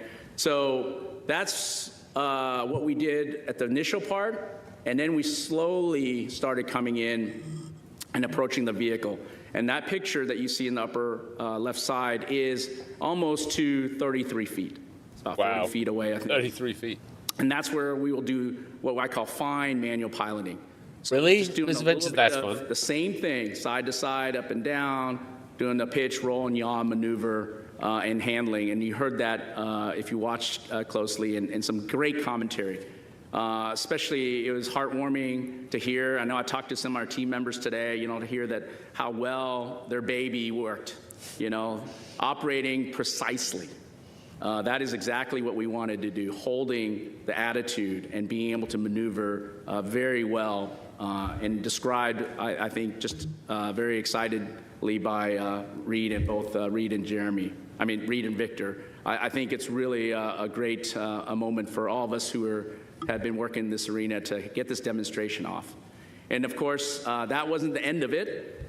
We did back away to about 65 feet, and we let the ICPS do a maneuver, and then we had another target, what we were calling this 2-dimensional target. So it didn't have a standoff cross like we did on the ICPS nose. What we did was add a good 2-degree target or 2-dimensional target on the spacecraft, on the ICPS, and then we did the same maneuver, but a little different. This maneuver was what we call 6-degree of freedom maneuver, where we were tracking and also maneuvering by rotating as well. So you're translating and rotating at the same time, and that allowed you to have a different characteristic of the vehicle performance in a manual piloting approach.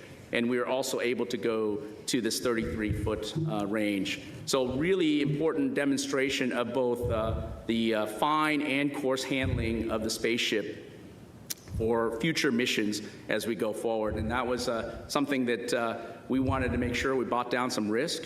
And you saw the images of the centerline camera, and performance was outstanding. And of course, the crew was outstanding. They did a terrific job. I actually flew the simulator. I did not qualify for this mission, unfortunately. So I definitely wasn't ready for this kind of mission. But Victor just did terrific and followed everything. And I saw the track today in terms of our predictions, and I got to give kudos to him. He followed it right along, and it was a really great opportunity to demonstrate our capability. So that was a really important demonstration and test of our rendezvous and ProxOps capabilities that we're going to need for the future.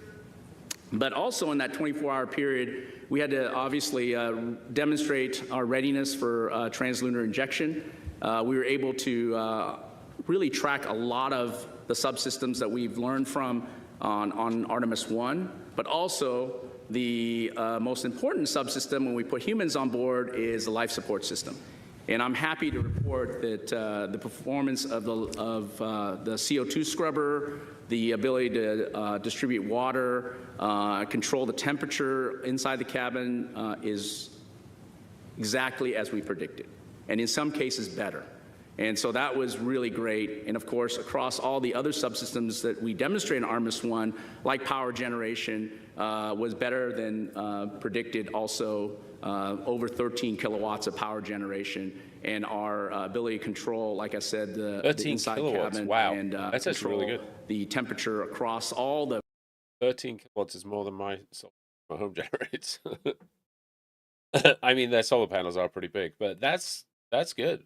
That's a lot of power. Presumably, you can do a lot of things with that much power.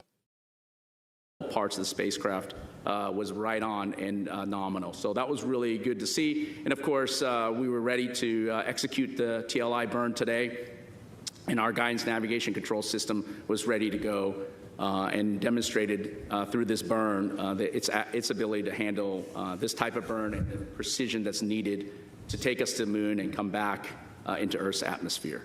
So really great overall demonstration of the ProxOps, really great demonstration of the core subsystems that we have on board the spaceship that's required to execute the rest of the days of this Artemis II mission. And finally, I would say that we had, I would say, really great opportunity to just understand our overall performance across all these subsystems and making sure that we're ready to commit the crew to a safe journey to the moon. In space. Yeah, exactly. And we demonstrated that over the last 24 hours. We were able to, as Lori said, have a mission management team review of that and determined that we were go for TLI. And I'm just really happy that we're headed to the moon. Thank you. All right, it's time now for questions. We'll start here in the room, and then we have several on the phone. A reminder, please raise your hand if you're here. We'll have a mic coming around. And then if you are joining by phone, *1 can get you into the question queue. And we will begin in the room here. Let's come around with the mic here in the front. Tarek, yep. Thank you very much. Tarek Malik with Space.com, and I think it's for Howard. You know, the TLI seemed to go quite well, although I guess there were some reports of a couple of caution alarms that the crew reported, and then the mission control said, you know, it was not to worry about. And I'm just curious what those alarms were, or those caution lights were, and you know, how they were, I guess, set aside so quickly. Thanks. Okay. I'll let Jed maybe give some highlights there. Yeah, so about 15, 20 minutes before TLI, we had a couple of nominal reconfiguration changes of the atmosphere revitalization system, the cabin fans. And when we were moding those to a different mode, the fan speed change caused the cabin sensors to dip below the caution limit for just a bit, and of course that rang an alarm. Exactly, Ivanio. Yeah, you need a few caution alarms to keep you on your toes. That was a false indication, and so we quickly knew that there was no leak. We knew that there was just the sensors dipping low pretty quickly. Additionally, there were some RCS reaction control system SM manifold messages that we had been seeing previously. Essentially, whenever we're using that system, there's a pressure sensor divergence, and we've seen that before, and so we knew exactly what that. It was so good. So again, not an issue at all. Eric. Eric Berger, Ars Technica, and just congratulations. So far, it's been spectacular to behold all of this. I guess 2 questions for Howard. First of all, quick question: were there any thruster issues during the ProxOps demo? Any sort of outages or concerns with that regard? Did everything perform nominally?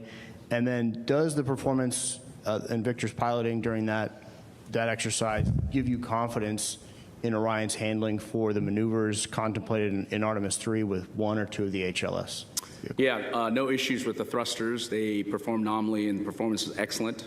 Relative to future confidence, this gives us a lot of confidence in terms of close in. I've talked previously about being on the docking axis. It's very important for the crew because unlike Orbiter, where we were able to have situation awareness from the windows, when we approach closely, we are very dependent on the cameras and the LiDAR that will be on Artemis III and above for our relative navigation. And so this was a really good exercise of that. And of course, hearing the crew in a preliminary way through verbally, but we'll look at the data very closely and get the post-flight report from them in detail. I think at first indication that the vehicle performed better than obviously they expected. And I think, for us, it was really good understanding of how the human-in-the-loop part worked. We know precisely what our capabilities are when we have automated capability, but having a crew in the loop and demonstrating their capabilities and being able to hold and be able to execute a translational and rotational maneuvers and being able to do that precisely is really outstanding. And I look forward to them coming back home, telling us all the nuances. I'll be sitting in hours with them and questioning them on how they felt about it, what the responses were based on the pulses they put in. But yes, smoother than the Sims. Nice. Very heartwarming to hear impressive. That from the crew, and of course, even better to get the technical data and play that forward. Go ahead. Mark Kirkman with NSF. This is probably for a combination of both Judd and Howard. Now that we're committed with TLI, during Translunar Coast, the attitude you're going to hold, what are the out-the-view windows for the crew? Are they going to be, what are they going to be able to see Earth with regard to Earth or the Moon? And also, prior to the flight, you were talking about based on TLI, what they would get to see when they do the close observation. It was based on the sun angle of high, medium, or low. What did we end up getting based on the launch day and the TLI that we're in? And if you don't mind, just based on what he said, I'd like to follow up with Howard.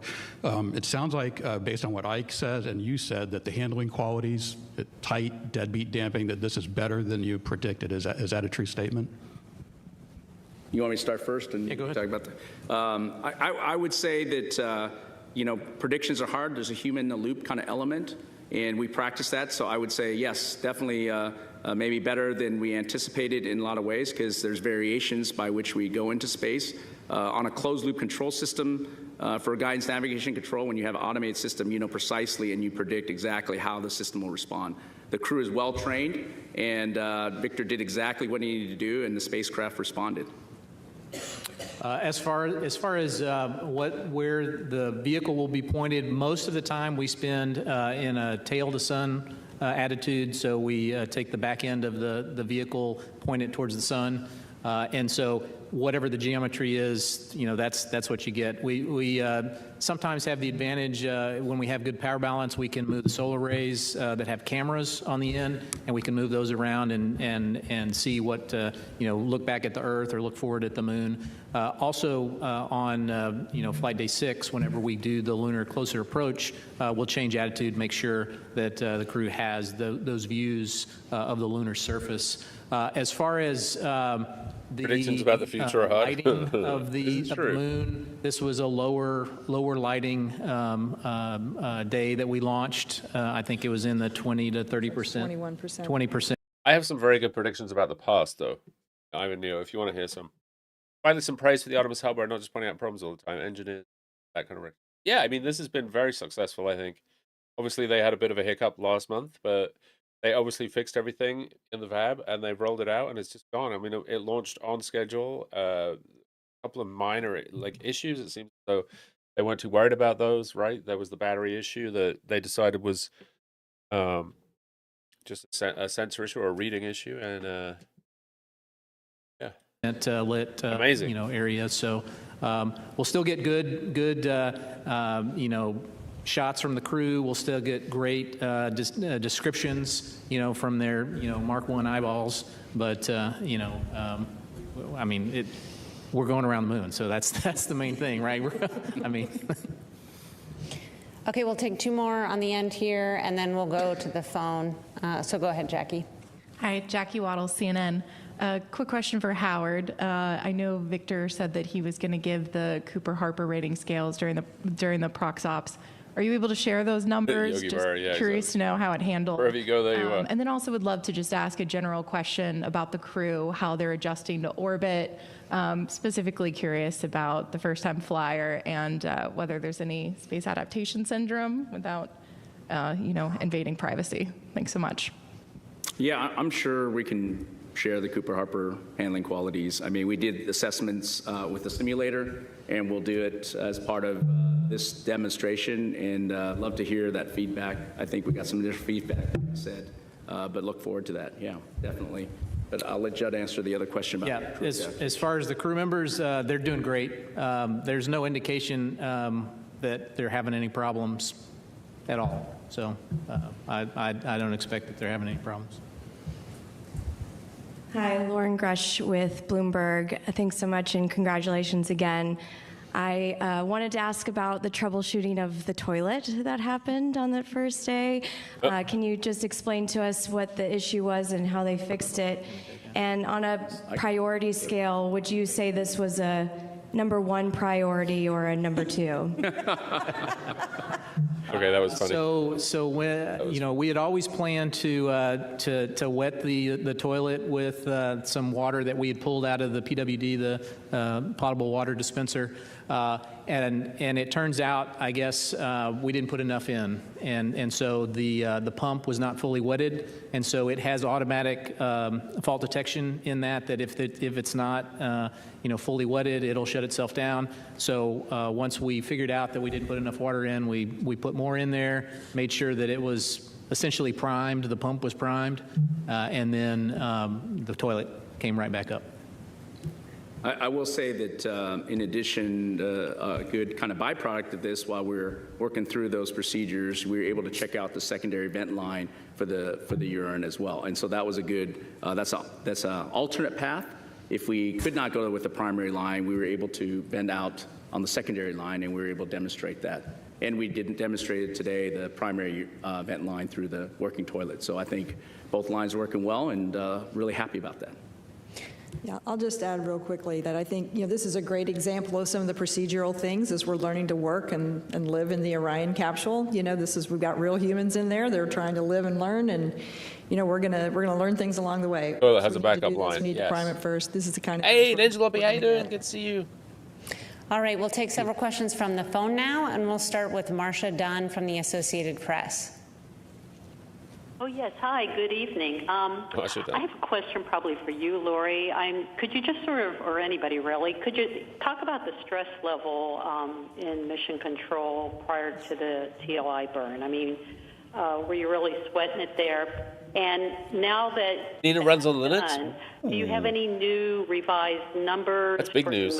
Lunar flyby distance? Do you still think the Orion's going to go 4,000 miles past the moon before turning around, maybe closer to 5,000? Any new lunar distance numbers from today? Thanks.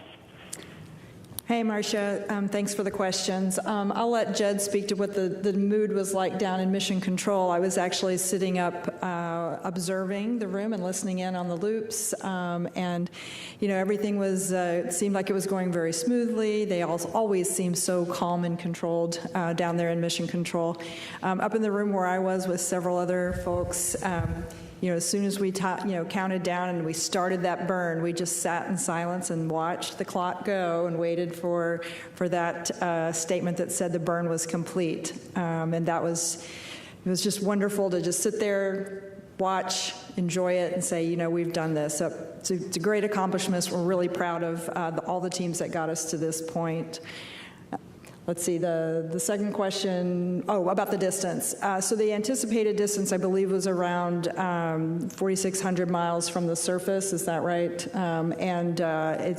It's a good burn, so I'm anticipating we'll be pretty close to that, but I don't know that anyone's done the actual calculation yet. Yeah, assuming that we had a nominal burn, which we did, the max distance that our folks calculated was 219,639 nautical miles max distance from the Earth. Yeah, okay. So, as far as the mood in Mission Control, you know, he's going the distance. These teams have done lots and lots of simulations, and so I would say they're consummate professionals.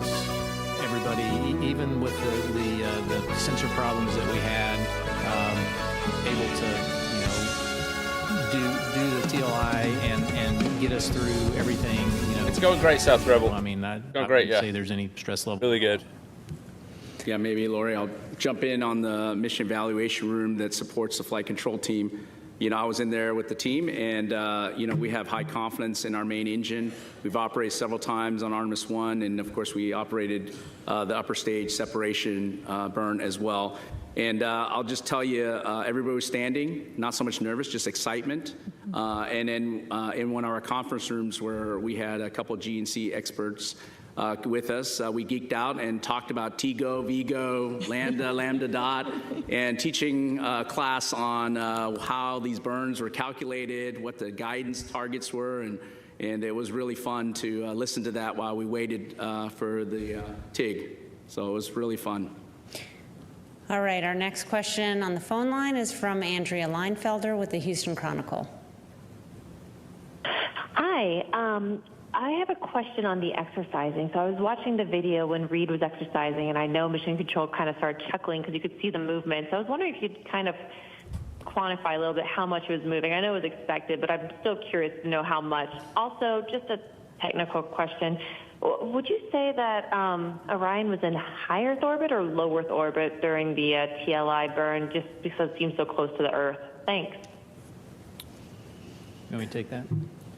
Let's see, as far as the exercise, the flywheel machine, it's a little bit like a rowing machine. I think you saw that. I mean, are you asking, I didn't quite understand the question, like how much movement does the capsule do while we're doing the movement? Is that the question? Yeah, I don't think we saw anything that we didn't expect. Yeah, you'll see some solar array dynamics, which is expected. But it didn't perturb any of our control where we've had to make any adjustment, big burns or anything like that to control the attitude is where you would hear or get affected by those dynamics.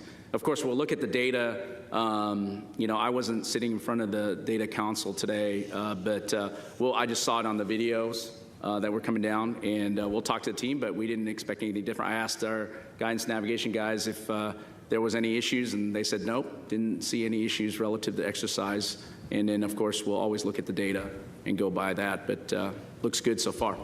Let's see, and the other question was, were we in a high Earth orbit when we did TLI? Yes, technically we were, but we were at the lowest part, perigee of the orbit, so we were about 100 nautical miles off the Earth's surface, traveling about 23,000 and change miles per hour. And so because we did the TLI burn, now that takes us out of the high Earth orbit and gets us on that free return trajectory to the side of the moon. Okay, next up is Nell Greenfield-Boyce with NPR. Hey, can you hear me okay? Thanks Yes. for having this briefing. I would appreciate hearing a little more about the water dispenser situation. It sounded like just before the burn, they were doing what they were calling like water ops, and they were bagging up water in plastic bags. Could you just go over exactly what the issues were with the dispenser and why it was decided to have backup water and how much water the astronauts actually bagged up? Thank you. Yeah, great question. So during ascent, so we have 4 water tanks in the Orion service module, and each one of those tanks has an isolation valve between them. The isolation valve. Okay, let's see. Where are we? We are at about minus 1 hour and 30. So let's go live. To really in the Earth, and I don't know what we all expected to see in that moment, but you could see the entire globe from pole to pole. You could see Africa, Europe, and if you looked really close, you could see the northern lights. It was the most spectacular moment, and it paused all four of us in our tracks. Man. What has been most surprising to you about this so far?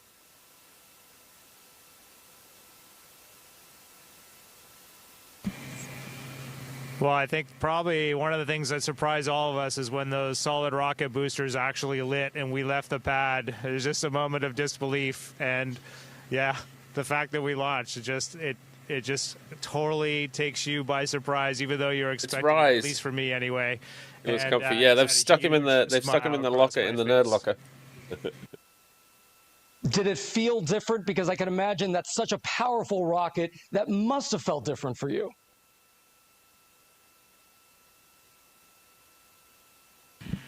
One of the biggest surprises was how smooth riding those solids was. We all expected a really just dynamic ride, a lot of motion. We were prepared to potentially not being able to see telemetry, maybe even not being able to, touch switches, and it was very smooth. It was a definite difference when they separated and we were just on the main engines, but just a steady rumble and a great ride. What do you want to tell Americans here at home who are watching this right now? They're quite amazed at the fact that you are speaking to us on the way to the moon right now. What do you want to tell them about this particular mission and why it's so important? Allegedly.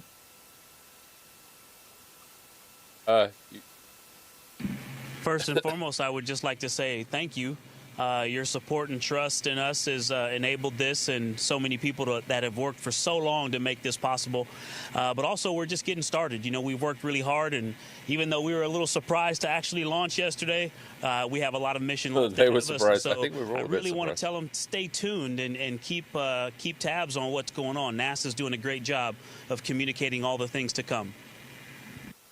I can't even tell you how many cheers were there on the ground. I was there watching you all lift off from the Kennedy Space Center, and everyone was so excited, so happy, and that was just incredible. Jeremy, I know this is your first time in space, and you're surrounded by all of these space vets. What's it been like for you that this is your first mission there?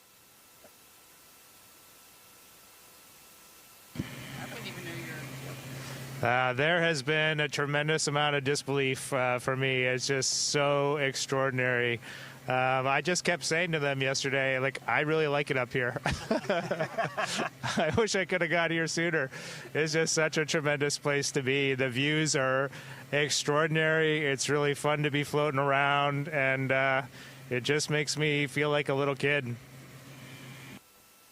I heard that there was a little bit of an issue with the toilet. Which one of you was the plumber?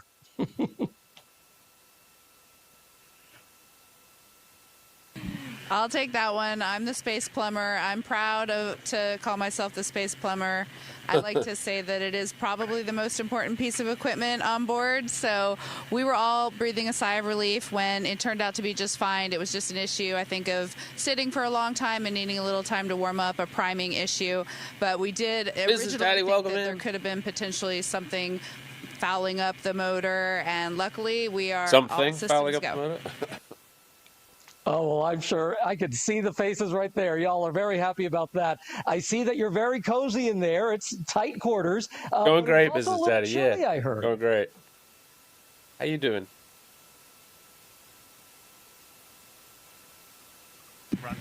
It is quite cold, and we're wishing we had the lower temperature sleeping bags with us. But right before this PAO event started, I pulled my knit cap off, and I'm ready to put it back on. But Houston's been working with us to change fan speeds and temperature set points, and we've actually been able to warm it up a lot better in the last half a day or so. Our last nap before TLI, we got a lot more comfortable. Well, that's a really interesting question. How is it that you take a nap in there? What does sleeping even look like?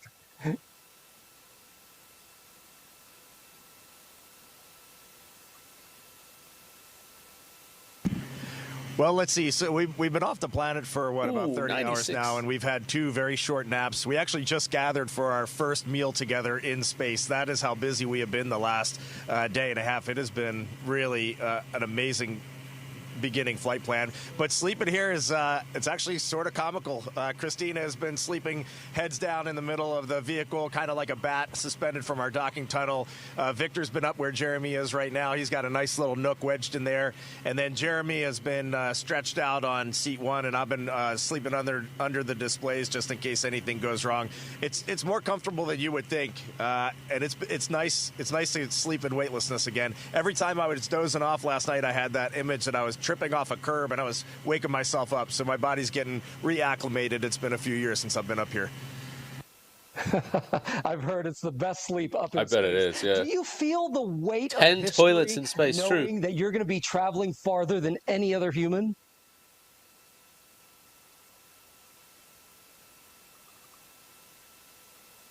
The picture is so good, huh? Is this the 4K camera? You know, it's a remarkable thing. It's you would think it would be weighty, but we just feel like we're lifted up by the team that supports us, and you just sort of execute the plan. A lot of people telling us I feel like there's a basis for a game there. work this and manage this vehicle, and a lot of great training, and you just kind of go step by step, which I think is pretty remarkable what this team can do, and it really highlights their excellence. And I think I just want to add, we just got done our translunar injection burn, and it was pretty tense moments there. It was pretty tense moments those are nice, for a second. I'd take one too if you can get one. We just kind of looked at each other as a crew. We have been to the moon before in 1968 through 1972. It's been a long time since we've been back. And I got to tell you, there is nothing normal about this. Sending 4 humans 250,000 miles away is a Herculean effort, and we are now just realizing the gravity of that. I'll have to check the couch and see if I can find this $7 grand. Nothing normal about this. What are you most excited about once you get to the moon?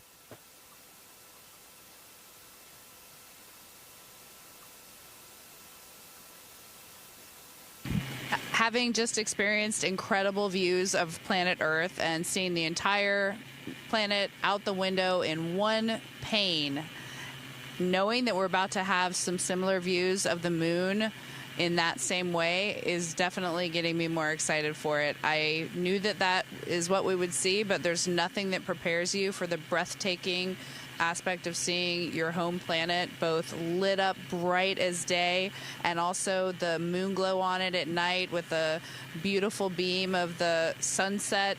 And knowing that we're going to get similar views of the moon, I'm really excited. Your wife for said that. the And then, astronauts of must be course, crazy, heading Nick. home. Right now, I don't know. I think we're it looks in pretty cruise cool. phase outbound, but we'll be turning our sights back on our home planet shortly. Shorter, probably. It's Big fly Gamey, by, I but think the we're 3 on the right have those milestones. the Canadian Jeremy Hansen. This is his first time. As you all, oh, what did I do? You're feeling. What message do you want to send to the American people about what you're seeing out that window? Leave us on Earth in a heartbeat. Yeah, right.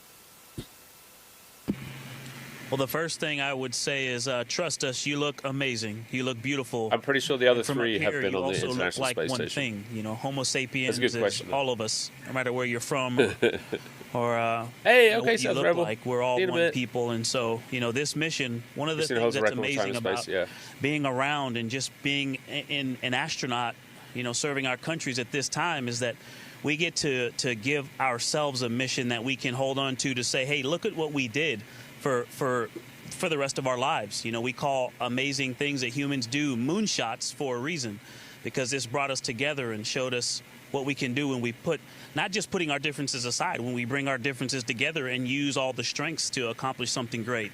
And so this mission will give us one of those that we all can remember and hold on to for the rest of our days. And I hope people will tune in and give us a chance. Integrity, what an honor to speak with you. Thank you so much.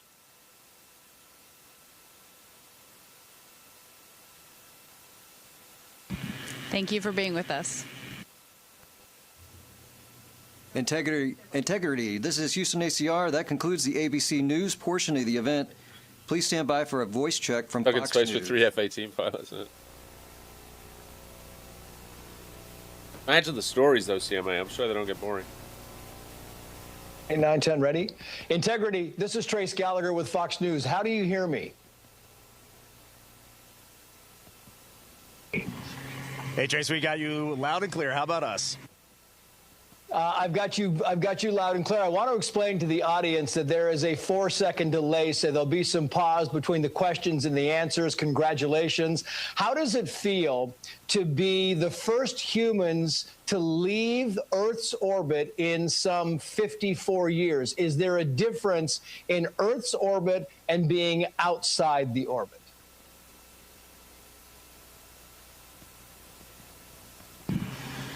Well, we are still technically in Earth's orbit, although we did just do our translunar injection burn, and so we are definitely 100% on our way to the moon.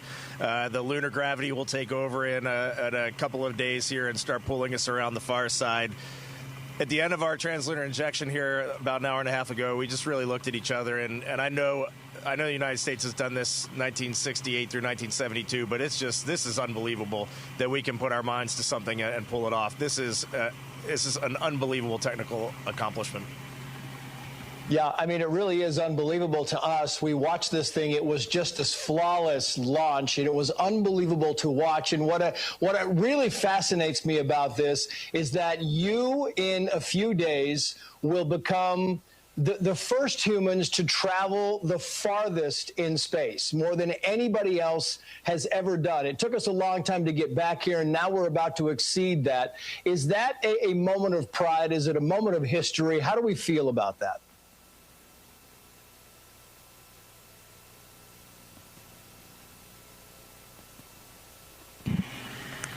It's great you brought that up. We were aware that we would pass that milestone if we in a minute. launched on Just stick around. There were other days where we wouldn't have necessarily. So we are not necessarily a crew that lives on superlatives, but it is a milestone that's important. It's important that people can understand and wrap their heads around what is the latest in what we're doing. What does this mean relative to what we've done in the past? What are we going to be pushing for into the future? Hey, we so, think that the journey that we've been I want on a and all of our plushie. teams I want the have been plushie. on You with can't us buy them, is so much unfortunately, more yet, than but just hopefully one they're going to number. make them available. But we also hope Hey, that so how you doing? just keeps being exceeded and exceeded by the future crews. That's why we're here, to build a legacy for the future. You know, it's interesting because yesterday, I mean, this thing went off almost perfectly, right? It was on time. Was that surprising? Because, you know, you look back just in recent history and missions tend to be delayed. We'll talk about it after business, hours, Andy. sometimes it's days. the moon with this the Earth rise above it. He's called Rise. According to what everybody was hoping it would do. Was that somewhat surprising when they said we are a go for launch?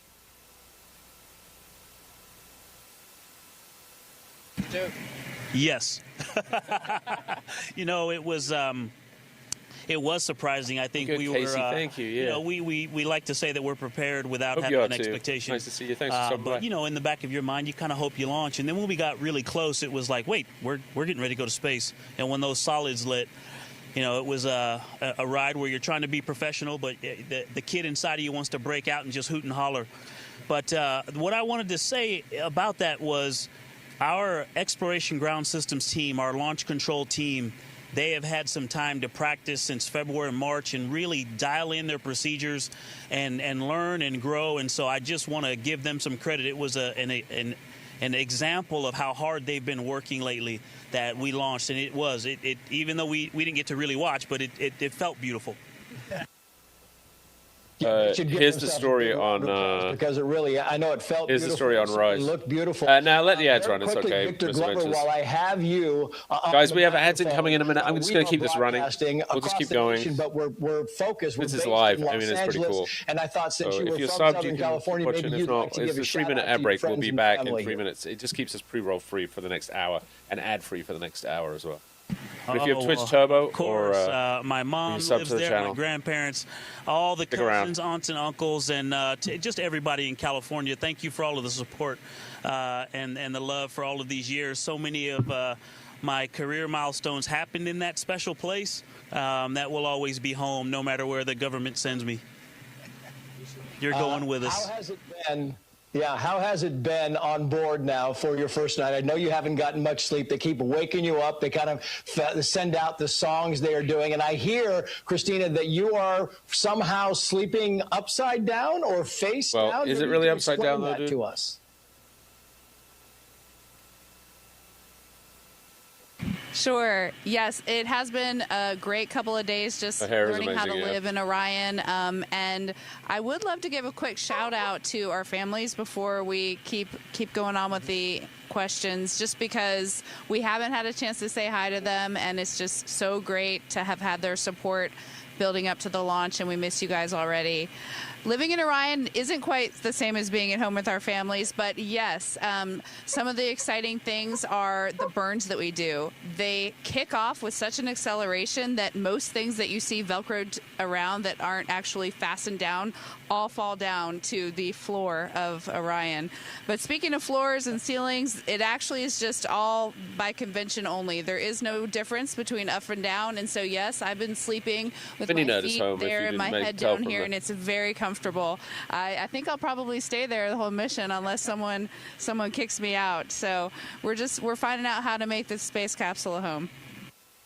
Maybe we can hand it to Jeremy Hansen here, and Jeremy, you can also say hello, give a shout out to your family. And I'm wondering, while you do that, if you'd like to tell us if there have been any glitches, any problems. I know we heard there was some kind of an issue with the onboard toilet, but beyond that, are we good so far?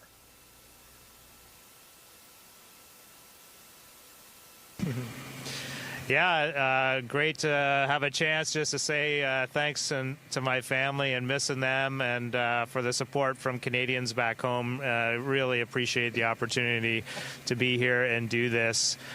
We did have another little surprise today. I mean, the vehicle is in great shape, and we feel like everything's going really smoothly.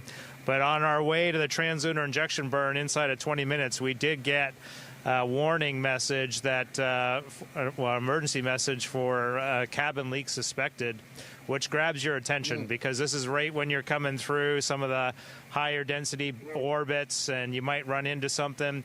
And, you go from 20 minutes to doing this burn where you're going to head to the moon to thinking about, are we going to cancel this burn, start getting in our spacesuits, and then trying to figure out how to get home in a day or less. And luckily, that was just a little anomaly. And the Houston they confirmed they were seeing good cabin pressure, as were we on board. And we did the burn, and now we're on our way to the moon, feeling good about integrity. She's a good ship. It's going to be fantastic. Reed Weissman, you are the commander of this mission. Maybe you'd like to give a shout out to your family as well. And I'm wondering, the responsibility, does it weigh heavy on you? Do you feel like, I'm just not going to go to sleep. I'm going to make sure that we do everything we need to do. Actual education, welcome in. Be the commander of something so historic and something that people have been waiting for. We're watching the live broadcast from the astronauts from the capsule. Oh, ads, yeah. Well, to answer that, I'm learning from my crewmates here. SDAs. I'm flying in space with two of the most skilled astronauts that we have, most accomplished astronauts. And Jeremy, on his first day in orbit yesterday, was just getting the job done 100%. So my job here is pretty easy. Definitely sometimes you get a little bit nervous. There's a couple things that caught our attention so far, but it's going great. And my job is very easy. I am definitely getting pulled along by my crewmates. And then you gave me the opportunity. I'm taking it. Say hi to my family, my parent, my dad back in Maryland, and my brother. Probably heading home to Washington, and then everybody back in Houston. My daughters, my girlfriend, everybody's doing great back there. Thank you. I guess really, lastly, what we really need to know is, are you happy so far with the food? Are you happy so far with the wake-up songs and the music? Any kind of request that we can make on your behalf while we get a chance to talk to Mission Control a little bit later? Hey, Actual Education Raiders, welcome in. Sorry, it was right in the middle of an ad break when you came in. We just had our first meal together. We're watching the live broadcast from the Orion capsule right now. Our lead pretty public cool. affairs, Courtney pretty Beasley, we heard her voice come on the radio first. Actual Education. I hope it was good. Guys, make sure you're following Actual Education. Amazing messages from the teams across this live program that have put this vehicle together. And there's like a 4-second delay right now. Wake up slow and get into the day easy and quiet. And this morning we all got up cheering and rocking and getting everything ready to go. It was the perfect way to start our day. Yeah, well, you are making history. Reed Weissman, Christina Koch, Jeremy Hansen, Victor Glover. Congratulations to all of you. America, the world is with you. We are watching every moment of this journey, and we will cheer you when you get back and along the way. Thank you for joining us. Best of luck to you, and safe travels.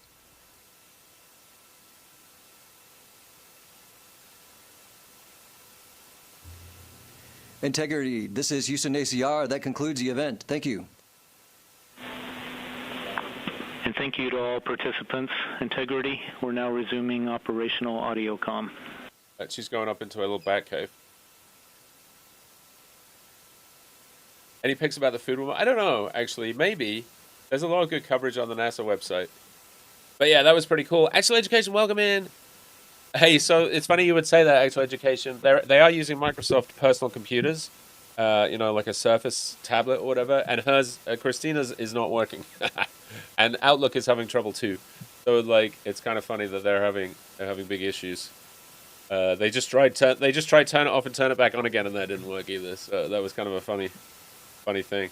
How was your stream, Actual Education? I hope you're good. I hope you had a good stream. Raiders, welcome in. I'm Nerdwino. I'm an astronomer. I have a PhD in astronomy from the University of Illinois, and I worked at NASA for about 10 years, actually, 2005 to 2015. Now we talk about space and astronomy live on the channel. And obviously right now we are following Artemis very closely. It's an amazing mission. We're having a lot of fun with that. But yeah, we also play some space-based games. We have an observatory in the backyard where we can do some astrophotography, all kinds of cool stuff. So if that sounds cool, drop a follow. And thanks for the raid, Actual Education. Welcome to your community. Thanks for bringing the guys over. Your Microsoft saltiness. So for those of you who don't know, Casey Snow was the recipient of a free and unsolicited Microsoft Windows 11 update, but she was very happy with her Windows 10. No, with no questions asked, but no confirmations needed. It just upgraded to Windows 11. And I think she has now upgraded back to Windows 10, shall we say. I think it's all working again, but yeah, that was a bit of a trip. Yeah, well, Actual Education, Casey has been holding the line as well, but apparently they just decided the line was going to be broken for no real reason. Like, tough shit. You're getting Windows 11, like it or not. Okay. I actually need to step outside for a sec, guys. I need to just go grab... I have my truck on charge. I need to go put it in, like, close this shed and stuff. I'll be back in, like, 2 minutes.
Jebediah!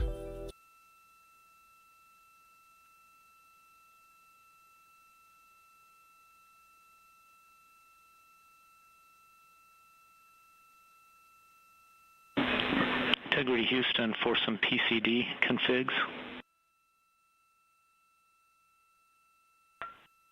Go ahead, Mark. Yeah, first we're going to need to hardline PCD3 in prep for the PMC. And then second, one more Hail Mary to troubleshoot that PCD4. We'd like to try removing the SD card from the back behind the kickstand, and then repeat those steps that you took earlier, which was holding the power and up volume switches simultaneously for 20 seconds and trying to get an exit screen to come up.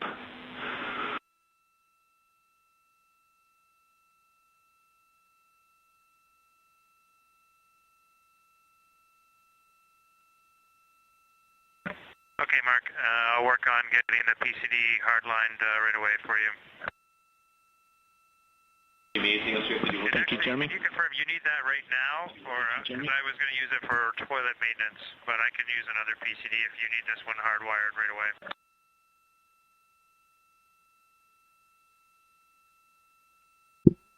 All right, guys, I'm back. Sorry about that.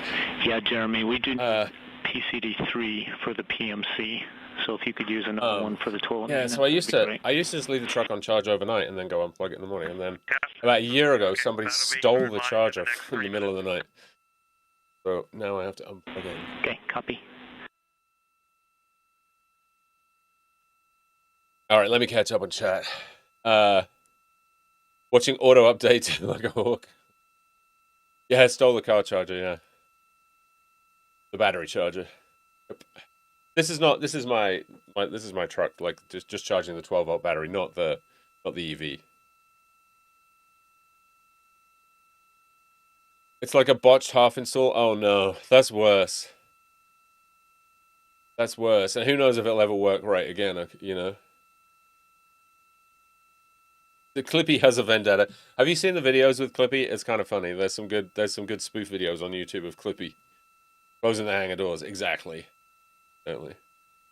Got you with the dial-up. It's a great sound, right? It's the sound of the sound of my youth, I'll tell you. This is Artemis Mission Control with a mission elapsed time of 1 day, 4 hours. This is great for dev 29 minutes into into OBS the Artemis plugins. II Yeah, mission. gaming We got is really a great yeah, look for sure. at the crew aboard MacBook Pro. Orion, also called Integrity. MacBook Pro that's what I used to use at JPL. That was their first opportunity to talk with media back here on Earth and share with us Linux what it's been AI, like since they started their journey to the moon. SD card, yeah. It was a big day for the crew as we conducted and completed I think live Microsoft help was when they burn, said turn it off and turn it back on again. Of high Earth orbit and commits them to flying around the moon and splashing down on Earth. I mean, actual education, it is amazing. If you look hard enough, I guess you can find one, but the Orbit 1 team has handed over to the Orbit 2 team. They honestly probably have a Microsoft team at Mission Control. Therefore, I am also handing off to my colleague and friend Sandra Jones, I would not be NASA surprised. Public Affairs Officer, who's going to be on with you. You can't open Windows in space. Today. Ken PDX with the dad joke. Live coverage Loving the dad joke. on NASA YouTube 24/7, all the way until the crew is safe back home on Earth. Thanks for watching. How many people remember Clippy? Absolutely, I used to hate that tomorrow morning. Person thingy, paperclip. OBS Photoshop compatibility. I know. I really want to be off the Windows train, but it's just not practical, you know. Like, it's like everything, right? I'd like to be off social media too, but you know, what do you do? What do you do? How does a dyslexic poet write? In verse.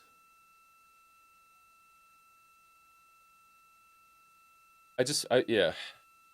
Got off Adobe. God, Adobe is so annoying. Good evening from Artemis Mission Control at NASA's good, Johnson Space Center in Houston, Texas. And that's why I know As Leah stated, I'm Sandra Jones, and I'm going to be continuing to bring you live coverage around the clock for this shift as we continue the historic crewed test flight of okay, Artemis what do you guys think? Should we go back humanity's to the return to the moon for the first time? Yeah, we've got Stockholm syndrome. Basically, we're in a relationship with our abusers. Not good. At this time now, 1 day, 4 hours, and 31 minutes. You know what I mean? Obviously, it's not the same. Let us know if that was successful. And then, would you mind just telling us how you see the rest of the day's schedule going? He was annoying, but then you missed him when he was gone. I mean, that's a sad indictment right there. Checking. Yeah. Do you guys want to go back to the where we were in the press conference that they were doing, or do you just want to watch some live coverage for a minute?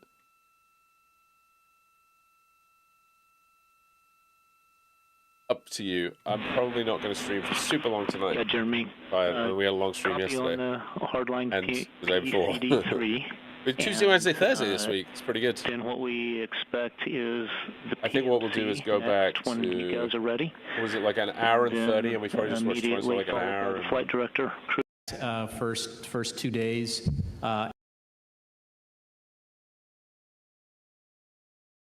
To do what we call a direct abort, and it's more likely that we'll get home at the same time if we just continue on in the free return trajectory.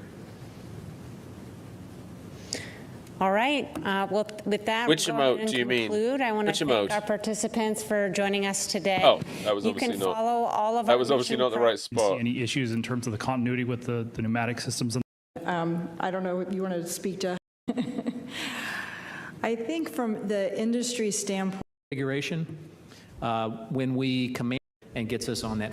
Sorry, guys. it's a great accomplishment. We're really proud of all the teams that got us to this point. I think this is where we were roughly. Let's see the. Casey didn't get the badge. Oh, about the distance. So the You have the rest of the distance, month, I believe, Casey. was You around can do it. 4,600 miles from the surface. Is that right? And it's a good burn. So I'm anticipating we'll be pretty close to that, but I don't know that anyone. They were really picky, Casey Snort, about we you had, only watching that a stream and not number having of other which streams we open. I did, think it the seemed max to be anyway. distance that our folks Let's kept. know your thoughts on anything about Arena. I didn't get to watch the whole stream yesterday, but how do you feel? things going? Great. I think things are going great. 9 nautical miles. Yeah, the emote and the badge come at the same time. Yeah. It's the same. It's the same hour. As far as the mood in Mission Control, I think it's going great.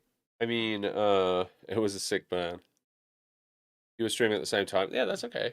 Okay, you can still get it. Like I said, anytime NASA's live between now and the end of the month, I think it's going really well. I mean, the launch yesterday was pretty much flawless as far as I could tell. They've had a few alerts and whatnot, but they seem to not have been real. Like they seem to have just been more like issues with hardware. You know, false alarms, as it were. I mean, what is as far as the rest of it goes? I mean, they're going to be a long way from home. Obviously, you have concerns. It's a test flight. It's higher risk than been done a few times before. But so far, I think it's been amazing. And touch wood, everything keeps going smooth. The rest of it, pretty straightforward in terms of like as long as the engine doesn't like misfire or something, right, and throw them off course, it's pretty much just ride the thing around the moon and back at this point, right? So yeah, I mean, I think it's been great. I wish the rocket and the booster, like the SLS, was reusable. It's unfortunate that it's just thrown away. Obviously, we will get reusability with Starship if that ever happens. That is the planned vehicle to replace the SLS with. Does anyone actually know? I don't even know how many more SLS stacks they have ready to go. But it's $4 billion. It's $4 billion a launch, which is steep. The actual launch vehicle, so the orange booster and the two little solid boosters on the side, the orange main engine, whatever, however you want to describe it. Right now we're down to just the little capsule at the top, right? Streaming at the same time. Yeah, exactly. So, yeah, we were just watching this these press teams have done lots and lots of simulations, and so I would say they're consummate professionals. Everybody, even with the sensor problems that we had, able to, do the TLI and get us through everything, perfectly. So, I mean, I wouldn't say there's any stress level at all. Yeah, maybe, Lori, I'll jump in on the mission evaluation room that supports the flight control team. I was in there with the team, and, we have high confidence in our main engine. We've operated several times on Artemis I, and, of course, we operated the upper stage separation burn as well. And I'll just tell you, everybody was standing, not so much nervous, just excitement. And then in one of our conference rooms where we had a couple of G&C experts with us, we geeked out and talked about TGO, VGO, Lambda, Lambda dot, and teaching class on how these burns were calculated, what the guidance targets were, and it was really fun to listen yeah, it was really emotional. It was amazing, yeah. And I had such a good time with Astro, as well. All right, it was nice to be able to share it with him. On him. the phone That was line super is cool. from Andrea Leinfelder with the Houston Chronicle. Hi. I have a question on the exercising. So I was watching the video when Reed was exercising. So if you missed this is a press conference. This is sort of like an update press conference, and it's from a couple of hours ago. So we just went back a little ways. And I know Mission Control kind of started chuckling because you could see the movement. So I was wondering if you'd kind of quantify a little bit how much it was moving. I know it was expected, but I'm still thanks, curious Casey. I'm to know glad you how enjoyed it. much. Yeah, it was Also, super just fun a to do it with technical Astronomy. question. Would you say that Orion was in high Earth orbit or low Earth orbit during the TLI burn, just because it seems so close to the Earth? Thanks. Can we take that? Let's see. As far as the exercise, the flywheel machine, it's a little bit like a rowing machine. I think you saw that. I mean, are you asking? Yeah, exactly. I didn't quite understand the question. Like, how much movement does the capsule do while we're doing the movement? Is that the question? Yeah. I don't think we saw anything that we didn't expect. Yeah, you'll see some solar array dynamics, which is expected, but it didn't perturb any of our control where we've had to make any adjustment, big burns or anything like that to control the attitude is where you would hear or get affected by those dynamics.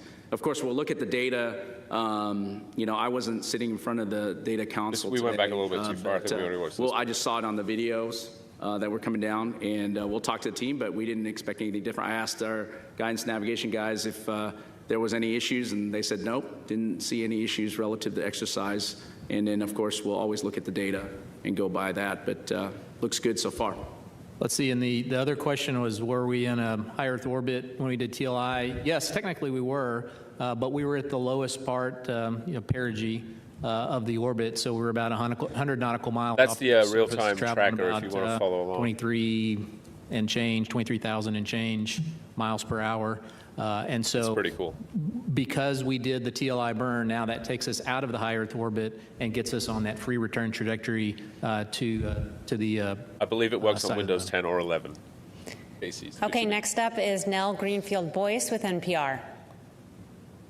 Hey, can you hear me okay? Thanks Yes. for having this briefing. I would appreciate hearing a little more about the water dispenser situation. This is where we got to. Just before the burn, they were doing what they were calling like water ops, and they were bagging up water in plastic bags. Could you just go over exactly what the issues were with the dispenser and why it was decided to have backup water and how much water the astronauts actually bagged up? Thank you. Yeah, great question. So during ascent, so we have 4 water tanks in the Orion service module, and each one of those tanks has an isolation valve between them. The isolation valve between the middle 2 tanks failed closed during ascent, and so it essentially isolated 2 tanks on one side and 2 tanks on the other. Each end of those tanks goes to one of 2 different water dispensers, a primary and a secondary, so we have full access to all of the water. However, in an abundance of caution, we decided it probably good, just in case we have a subsequent failure of an isolation valve, to bag some water, and so that's exactly what we did. We're going to bag some water in the cabin and preserve that just in case we have a subsequent failure. Okay, our next question is from Joey Roulette with Reuters. Hey, thanks. I just wanted to clarify the predicted maximum distance from Earth. Did you say 219,000 miles? And is that based on, and that's based on the TLI burn that was just done today, right? Those are predicts prior to us performing the TLI burn, so that assumed a perfect TLI burn, so I haven't gone and run those numbers again. And just real quick, the reason I asked, of course, is because that's far below the record breaking for Apollo 13. Is that your guys' understanding, I guess? That's in nautical miles. So the Apollo distance record in nautical miles was about 216,000 nautical miles. Okay, our next question 2028, is from yeah, Jackie Lorraine. Mogensen with 2028 for landing on the moon, but I mean, I don't know how realistic that is, but we'll see. I mean, maybe. There's a lot of additional steps, right? Going around is one thing. Landing and on the moon and getting back off the moon and surviving on the surface and all that is a whole other, like, twice as complicated. Probably is like twice as hard. American. Maybe something like that. Hi, thanks for this. I have a bit of a general question and then a specific one. The general one is, how do you feel like everything is it going to plan, and are there any concerns you're keeping an eye on at this point? And then more specifically, I was curious if you could tell us about what to expect from the first high-res images and video, as well as when we might see the solar eclipse. Thank you. I think I'll take a stab. It's echoing in here, so it's kind of hard to hear the question. But I think the first one is how things are going. Is there anything we're tracking? And I'll just look over at my colleagues. But, things are going really well. I think we couldn't be more pleased with how well things are going. Right now, we're not tracking any issues of concern. As I said, we're learning from the spacecraft, but that's what we anticipate, and we're not tracking anything. We went straight into the TLI with absolute confidence that we can complete the rest of this mission as planned. I think the other part of the question had to do with some of the imaging and expectations for when we'll get some of those back, in particular the eclipse. I'm really excited about the eclipse that we're probably going to encounter now as part of this mission. I think the crew's excited about it as well. I know they did a little training to learn about what they're going to see. It'll be really cool when they're out and beyond the moon, be able to look back with the moon eclipsing the sun. They'll be able to see the sun's corona. That's kind of a cool, exciting thing to do. So they've been trained on it, and they're looking forward to it. Okay, we'll come back here in the room for other questions. Let's start here in the second row. Hi, Michael Atkinson, Houston Public Media. There was a little bit of online chatter about the Outlook issues that were happening with Reed Wiseman. I was wondering if you could talk a little bit about what exactly was going on with that. Yeah, this is not uncommon. We have this on station all the time. Sometimes Outlook has issues getting configured, especially when you don't have a network that's directly connected. And so essentially we just had to reload his files on Outlook, to get it working. Okay, go ahead. Richard Tu with the Post newspaper. A question for Howard. You talked earlier about a ground issue related to the communications problem. Can you explain that a little bit more? Was it literally like a loose screw, or was it something underground cabling, maybe a resistance issue? Can you elaborate on that a little bit more? Thank you.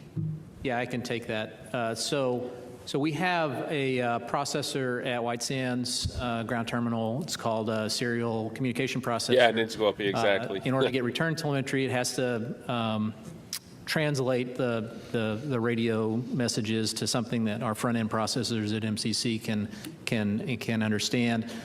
So that processor is supposed to be in a configuration for nominal S-band Orion telemetry. Classic Outlook. We essentially found a bug that we didn't know was there before. So when we did our checkouts, part of our checkout is to put in a configuration for the emergency comm configuration. When we commanded it back to the nominal configuration, it showed that it had taken, but it did not actually. And so you basically had to go into low-level commanding to see what was the actual configuration and do that. So it's a software bug we now understand that we hadn't seen before, and so no issue with us going forward. Okay, we'll go right here. Hi, thanks for doing this. Beverly Casillas for Space Scout. So we talked a little bit about some of the communications anomalies and other kind of teething issues we saw on that first day of flight. And I was just curious, what would you say has been the biggest learning moment about the Orion spacecraft so far during the mission, and have there been any surprises? Thanks. Yeah, I think the biggest learning is always first-time systems, and I always go to life support. Being able to control humidity and scrubbing CO2, which performance is really great. In fact, we're maybe becoming, we need a little bit more humidity. I think it's doing too well sometimes, but I think those are things that are, like Lori said, we're learning, we're adjusting how to operate the spaceship with actual people on board and that are actually putting out CO2 and breathing in oxygen. So I think this is one of the things that we've learned in that 24 hours. We're learning a lot. The trending data, the sensors we have on board in terms of accuracy, being able to track that very closely. No in-flight Wi-Fi is too expensive. Boingo, or whatever it's called, just wanted too much money, as usual. So we're very happy about that. And again, we knew that we would learn a lot. And the other thing we would learn a lot is is what you guys were all referring to relative to caution warnings. I think, we have thousands of caution warnings on board the spaceship, and it provides a lot of good information for the crew, but also we're learning about the boundaries of these caution warning parameters, whether they're really nuisances or whether they're real issues. And I think this is one of the things that we'll learn all the way along the mission as we utilize and learn more about the spacecraft and approach all these objectives. Yeah, Chem PDX, not on mine either, but I guess it's a pretty common issue, it seems like. I guess they probably use the same system on the ISS. They probably have Outlook. T.G. Mascara with the Epoch Times. Thank you all so much, and congratulations again. My question for Lori, in terms of a little clarification on the timeline.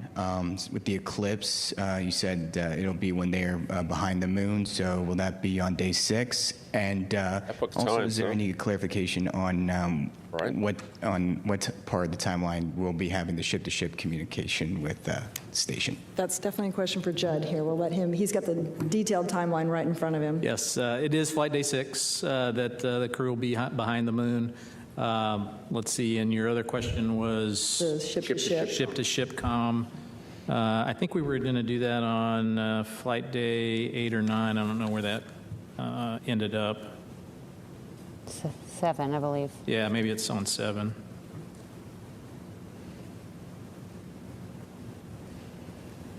Yep, it's flight day 7. Okay, let's come here to the one with your hand up. Yes. Hi, Katrina Miller for the New York Times. How fast will Orion move as it heads to the moon, like the maximum speed? And have the crew members been able to check in with their families yet, or when will this happen? Okay, so it changes speed as it goes around in orbit. The maximum speed we just experienced at TLI, which was we started off at I guess they don't have much choice stroke value, right? Miles per hour. We added about 867 miles per hour, so that's 24,500, something like that, 24,500 miles an hour. And then as we get closer to the moon, we'll Wi-Fi for the solar panel cameras. That makes sense, right?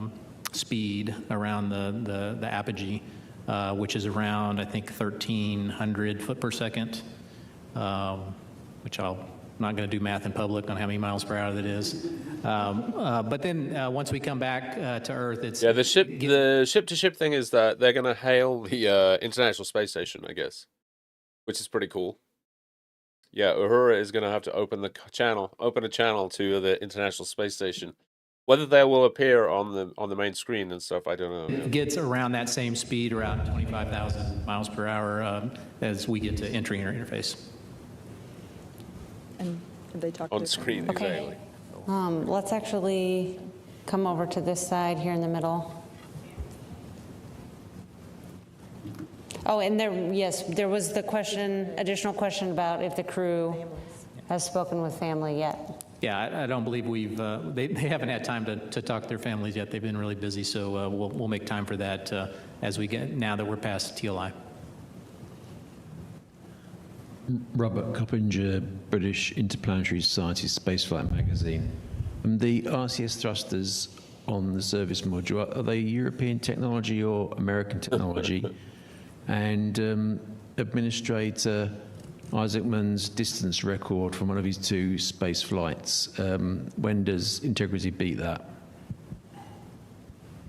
Wow, I would say the RCS, or Reaction Control System, if you're asking that is a European-built system. I don't know about Administrator Isaacman's distance, so I can't comment on that. I suspect we've already broken that. I thought we broke it when we went into the high Earth orbit. But when we got out to apogee, we would have already exceeded that. The random question. Okay, was there another question? Second row here, yes. And then we'll go back to a few more from the phone. Hi, JJ Love with Tech Talk Media. Thanks for taking my question. The viewers of our Inside NASA Innovation series are eager to understand the broader human impact of this mission. So looking beyond the boundaries of space exploration itself, which industries here on Earth stand to benefit most from what you're discovering up there? And what is being learned in the mission that will tangibly improve life for Red wire modified some GoPros? Nice. Oh, those are some good questions. I think from the industry standpoint, I think there's a whole range of things that we're going to benefit. Number one, just thinking basically just in our production capabilities within the U.S. and around the world. But I feel certain we're going to be pushing boundaries of technologies as well, not just in the systems that we're flying on the rockets, but even in some of the things we're testing out inside the crew cabin for the crew to use, and the cutting edge of technology. So a lot of amazing things there. And then what was the second part of your question?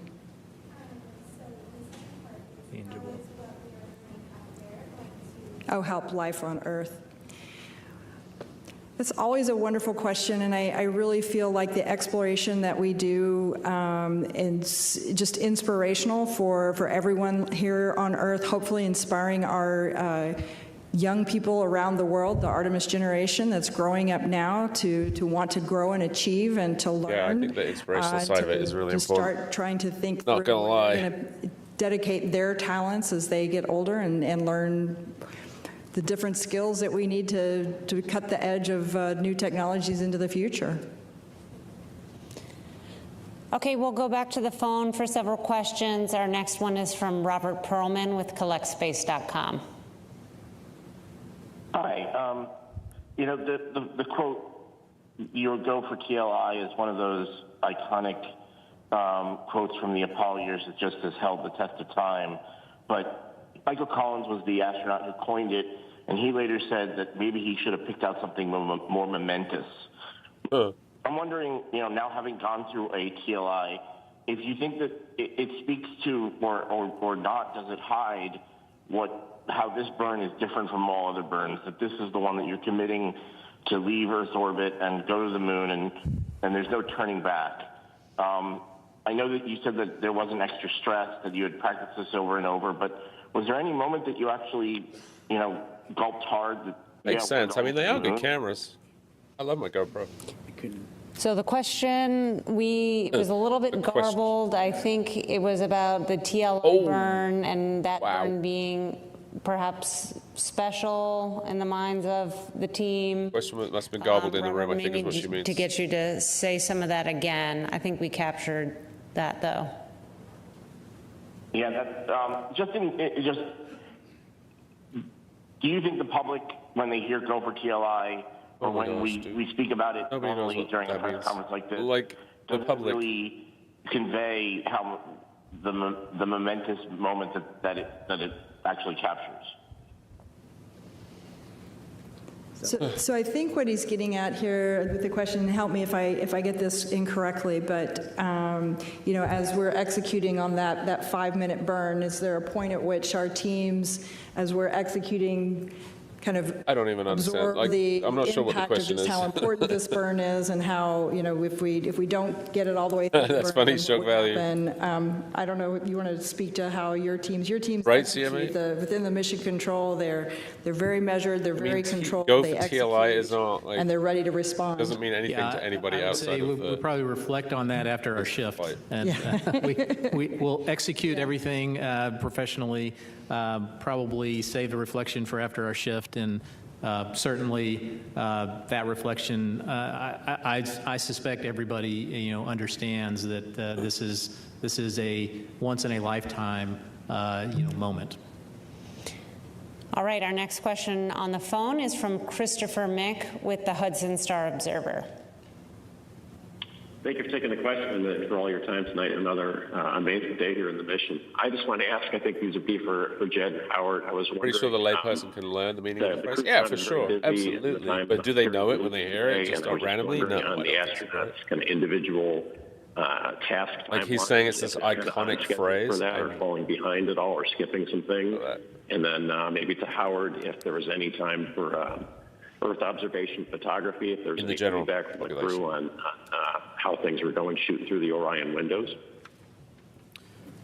So I would say there were, as far as the timeline goes, there were a few things that the crew was not able to get to today and yesterday, and that's fine. We knew this was going to be a very, very packed first 2 days. And now, once we've got past TLI, we've got lots more time to do things. And Lucky Halfling, welcome, man. Good to see you. One of those things that the crew absolutely will be doing during their time, and they've got plenty of time now to reflect and do those other operations. Yeah, I'll say that although, like Judd said, maybe a few things didn't get done in the schedule that was planned that could be made up, the real important one for me at least was this prox ops demonstration. I think we budgeted around 71 minutes. The crew finished in 65. 1.98. And that was awesome because, like I said earlier, we were able to accomplish all our objectives and within that time. Astro Canuck, welcome in. Guys, make sure you're following the incredible Astro Canuck. Distance. We were lucky enough to do a collab yesterday with him. So having that done and getting all those objectives accomplished was very significant, and really happy. How are you, Astro Canuck? How you doing? Margin. Okay, our next question is from David Denault with About Space Today News. Good evening. I have a question. Has there been a formal report issued yet on the possible damages caused by Artemis II? Buzzing and tired. That sounds good, though. Did you get much sleep or no? And it also burnt through the surface area, scorching it. Has there any report issued on that as yet? So this is a question related to the potential damage to the Mobile Launcher 1, where we launched yesterday. We've talked many times about the ruggedization that we did to the Mobile Launcher following the Artemis I mission. And what I can tell you is that our initial assessment is showing that most of the damage is really largely cosmetic. Really, overall, everything's looking pretty good, especially compared to Artemis I. We know we're going to have some repairs that we'll need to do, but those repairs, the repairs that we made following Artemis I largely worked, so that's a good thing. We are in the process of doing an in-depth assessment of what kind of damage was received there. We do know that there were some Dream 15 hours for good night's sleep. That was a long day's work, man. As anticipated. That was a long day's work. It was good, though. I believe some issues. Thanks again for the collab, Astro Canuck. I had a really good time. So much fun there, but we're still doing the assessment, so hold tight, and we'll get you some more details as we better understand exactly where that mobile launcher is right now. Okay, Philip. Hi, Philip Sloss. No, they're talking about the damage to the launch structure, not to the rocket, South Rebel. With Lori about the mobile launcher, after the first launch, there was a pneumatic leak. You didn't see any issues in terms of the continuity with the pneumatic systems in those lines? Everything's doing extremely well, actually, yeah. And the water suppression system was able to wash things down, so we weren't Lucky have the issues. Yeah, so cool. The concerns with corrosion, the pneumatics, all of the other systems seem to fare extremely well. Okay. Yeah, the whole thing. For Judd, the whole hopefully. Thing, on the first launch, SLS had a tiny underspeed at MECO. And I know they were looking to make some tweaks so that they would hit the exact targeted MECO. What did you see yesterday during the ascent? Yeah, as I mentioned, right on the money. Okay. Through Nick Barry. Hello, I'm Kaya Burgess from the Times of London. How closely did you study in planning this mission the free return slingshot trajectory of Apollo 13 in terms of the lessons to be learned of what to do similarly or what to avoid, and how different will this trajectory be from the only other time humans have taken that trajectory around the moon and back? They launched concrete further than that. So it is slightly different from Apollo 8. Apollo 8 actually went into the lunar orbit, gravity well, right? Orion doesn't have the capability or the propellant to do that, and so we're taking advantage of the gravity to slingshot Orion back around the moon. So it's quite actually in the early design of Apollo. As a matter of fact, Apollo 13 got on a free return trajectory to get it into a minimum energy state so that we could go back to Earth. And so this is more like that trajectory in that we're taking advantage of the moon's gravity as an assist. That seems like a question just to ask a question so that he could tell his bosses that they didn't fly him all the way to Florida for nothing. Oh, 13, not 8. Okay, yeah, it's similar. So we got on a free return trajectory on Apollo 13, very similar to the one that we are doing now. Okay, we'll take another question in the room over here. I'm just wondering, I work in television, and when they're going around the moon, what are the visuals going to be like? Because I know Apollo 11, when they were live, they're black and white. And we're seeing some of the images now from the spacecraft, which we love, but you know, they're not as grainy as they were in the Apollo days, but they're not necessarily as wonderful as maybe SpaceX gives us right now with some of their work. Wow. So what can we expect to see visually as they're going around the moon? What's it going to look like? So I'll say that we're much further away from the moon than we were on closest approach for, say, Artemis I or even, Apollo 8, for instance, 3,000 to 4,000 nautical miles away. So the moon will look smaller. It's what I've been told is if you take a basketball at arm's length, that's about what it's going to look like from the crew's vantage point. Certainly the camera technology is a lot better than it was in the 60s, so we'll have that advantage. We also have some really long lenses that the crews have for their handheld cameras, Nikons and Z9s. So they'll hopefully when we get those down, happy about that little plug. Be really sharp images that we've all come to expect. Yeah, modern technology. The one thing I'll just mention, and Judd can probably jump in on this one as well, is, while the camera technology that we have up there is outstanding, and we'll have very, very high resolution, high quality images, the downlink from the moon is not as great as it could be.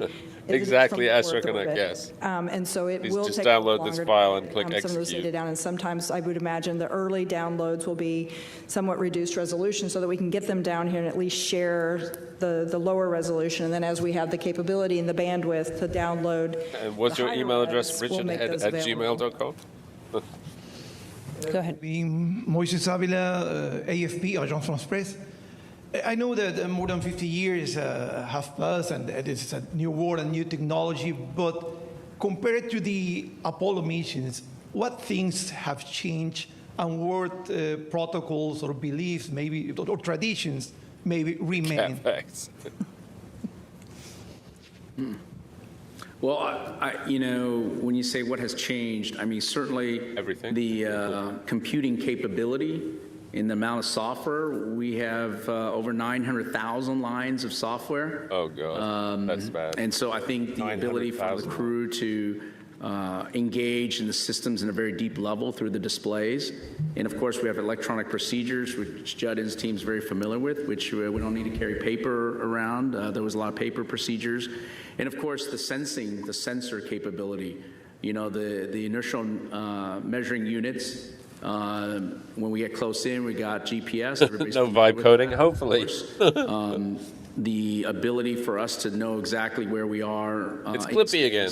The Clippy's precision back. by which we're able to do rendezvous prox-ups and docking, just even with a camera, is a huge step in technology. And so I think this is one of these things where the ability for us to utilize the technology to advance and make it easier on the crews to operate, and of course leveraging the ability for us to build a little bigger spaceship, a third larger, and allow us to fly another crew member and be able to compact that in smaller components, but yet still provide the same functionality and even more in some cases.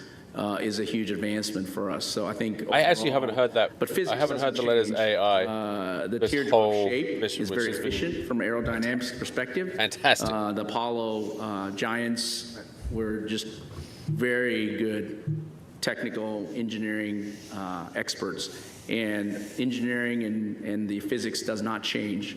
And so we learned a lot from them in terms of the things they learned, and we leveraged off of that. Okay, we'll take one final question here. Thank you, Rachel. Will Robinson-Smith with Spaceflight Now. Thank you all for your time tonight.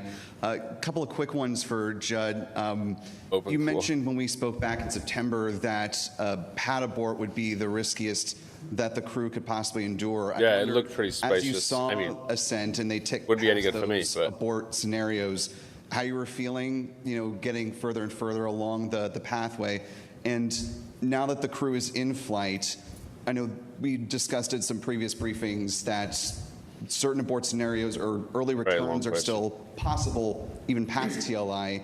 At what point does it make the most sense to continue with the free return as opposed to an early U-turn? Thank you.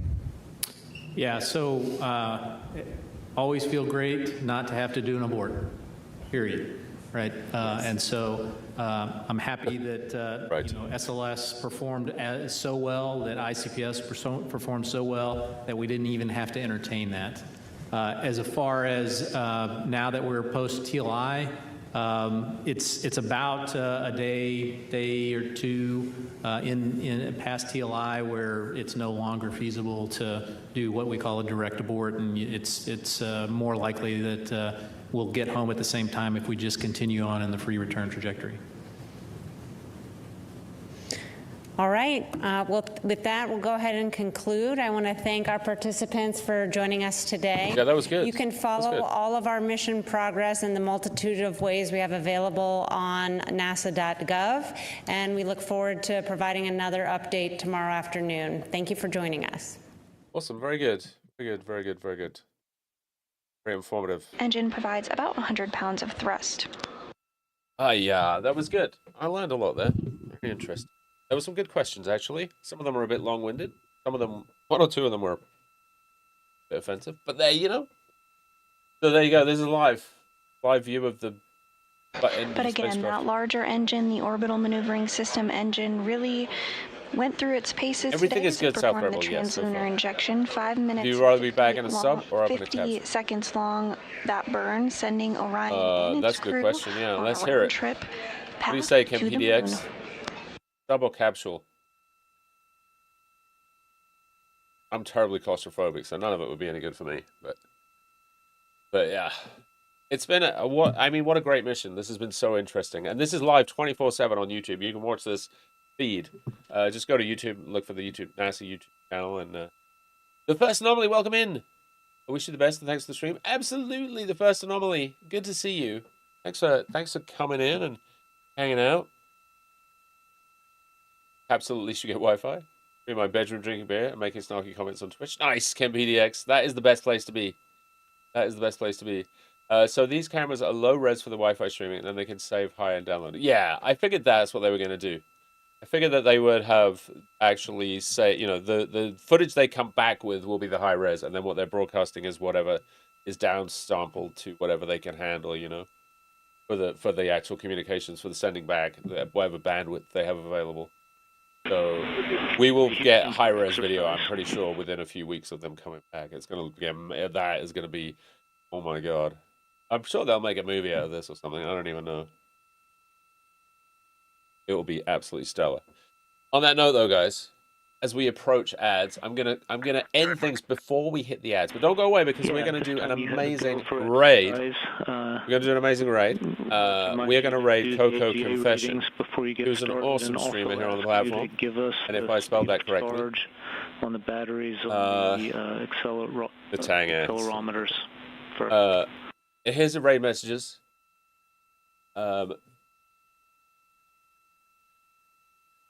I hope you guys have a great weekend. It's been super fun to hang out. Maze game results. Oh my god, you guys in the maze game. Let me bring up the maze game. Hold on. Each of those two accelerometers, I'm guessing you're talking on the exercise device. There we go. All right. Dead Scum, 105. Entropic Universe, 10. Nick Bering, minus 20. Did you catch that when you did the initial activity? Minus 20. Not such a great game for Nick Bering, but guys, thanks for hanging out with me tonight. I had a really good time. Don't forget to check out the YouTube channel. I will probably try and make a YouTube video tomorrow. I might try and make it not Artemis, just because everyone's making Artemis videos right now, but we'll see. We'll see. There's the YouTube. There's my link tree if you want to find us. And do come out and hang out with us in the Discord in between streams. It's always a fun place. We have lots of great stuff going on there. On Sunday, we should have the big solar announcement. Like I said, shipping delay for today, so no good. I'll be back Sunday at 6 p.m. I don't know what we're going to do on Sunday, but it'll be something fun. And then I have some interviews lined up for the next few weeks as well. I'll let you know when those are all organized. Enjoy Coco Confession. She's amazing. Thanks to the mods for keeping us safe tonight. Thanks to Actual Education for the raid. And I will look forward to seeing you all on Sunday. Guys, have fun. It's awesome hanging out with you. Love you all. Bye.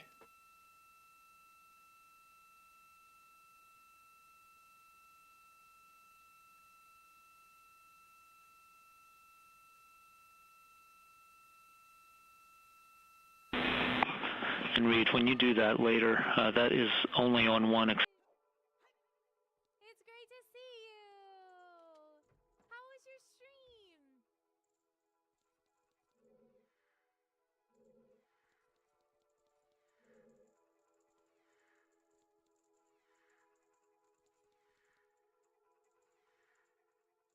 Casey Snowhart, hello, good to see you. Entropic, hello. Steph, welcome on in. Misadventures in Astro, hello.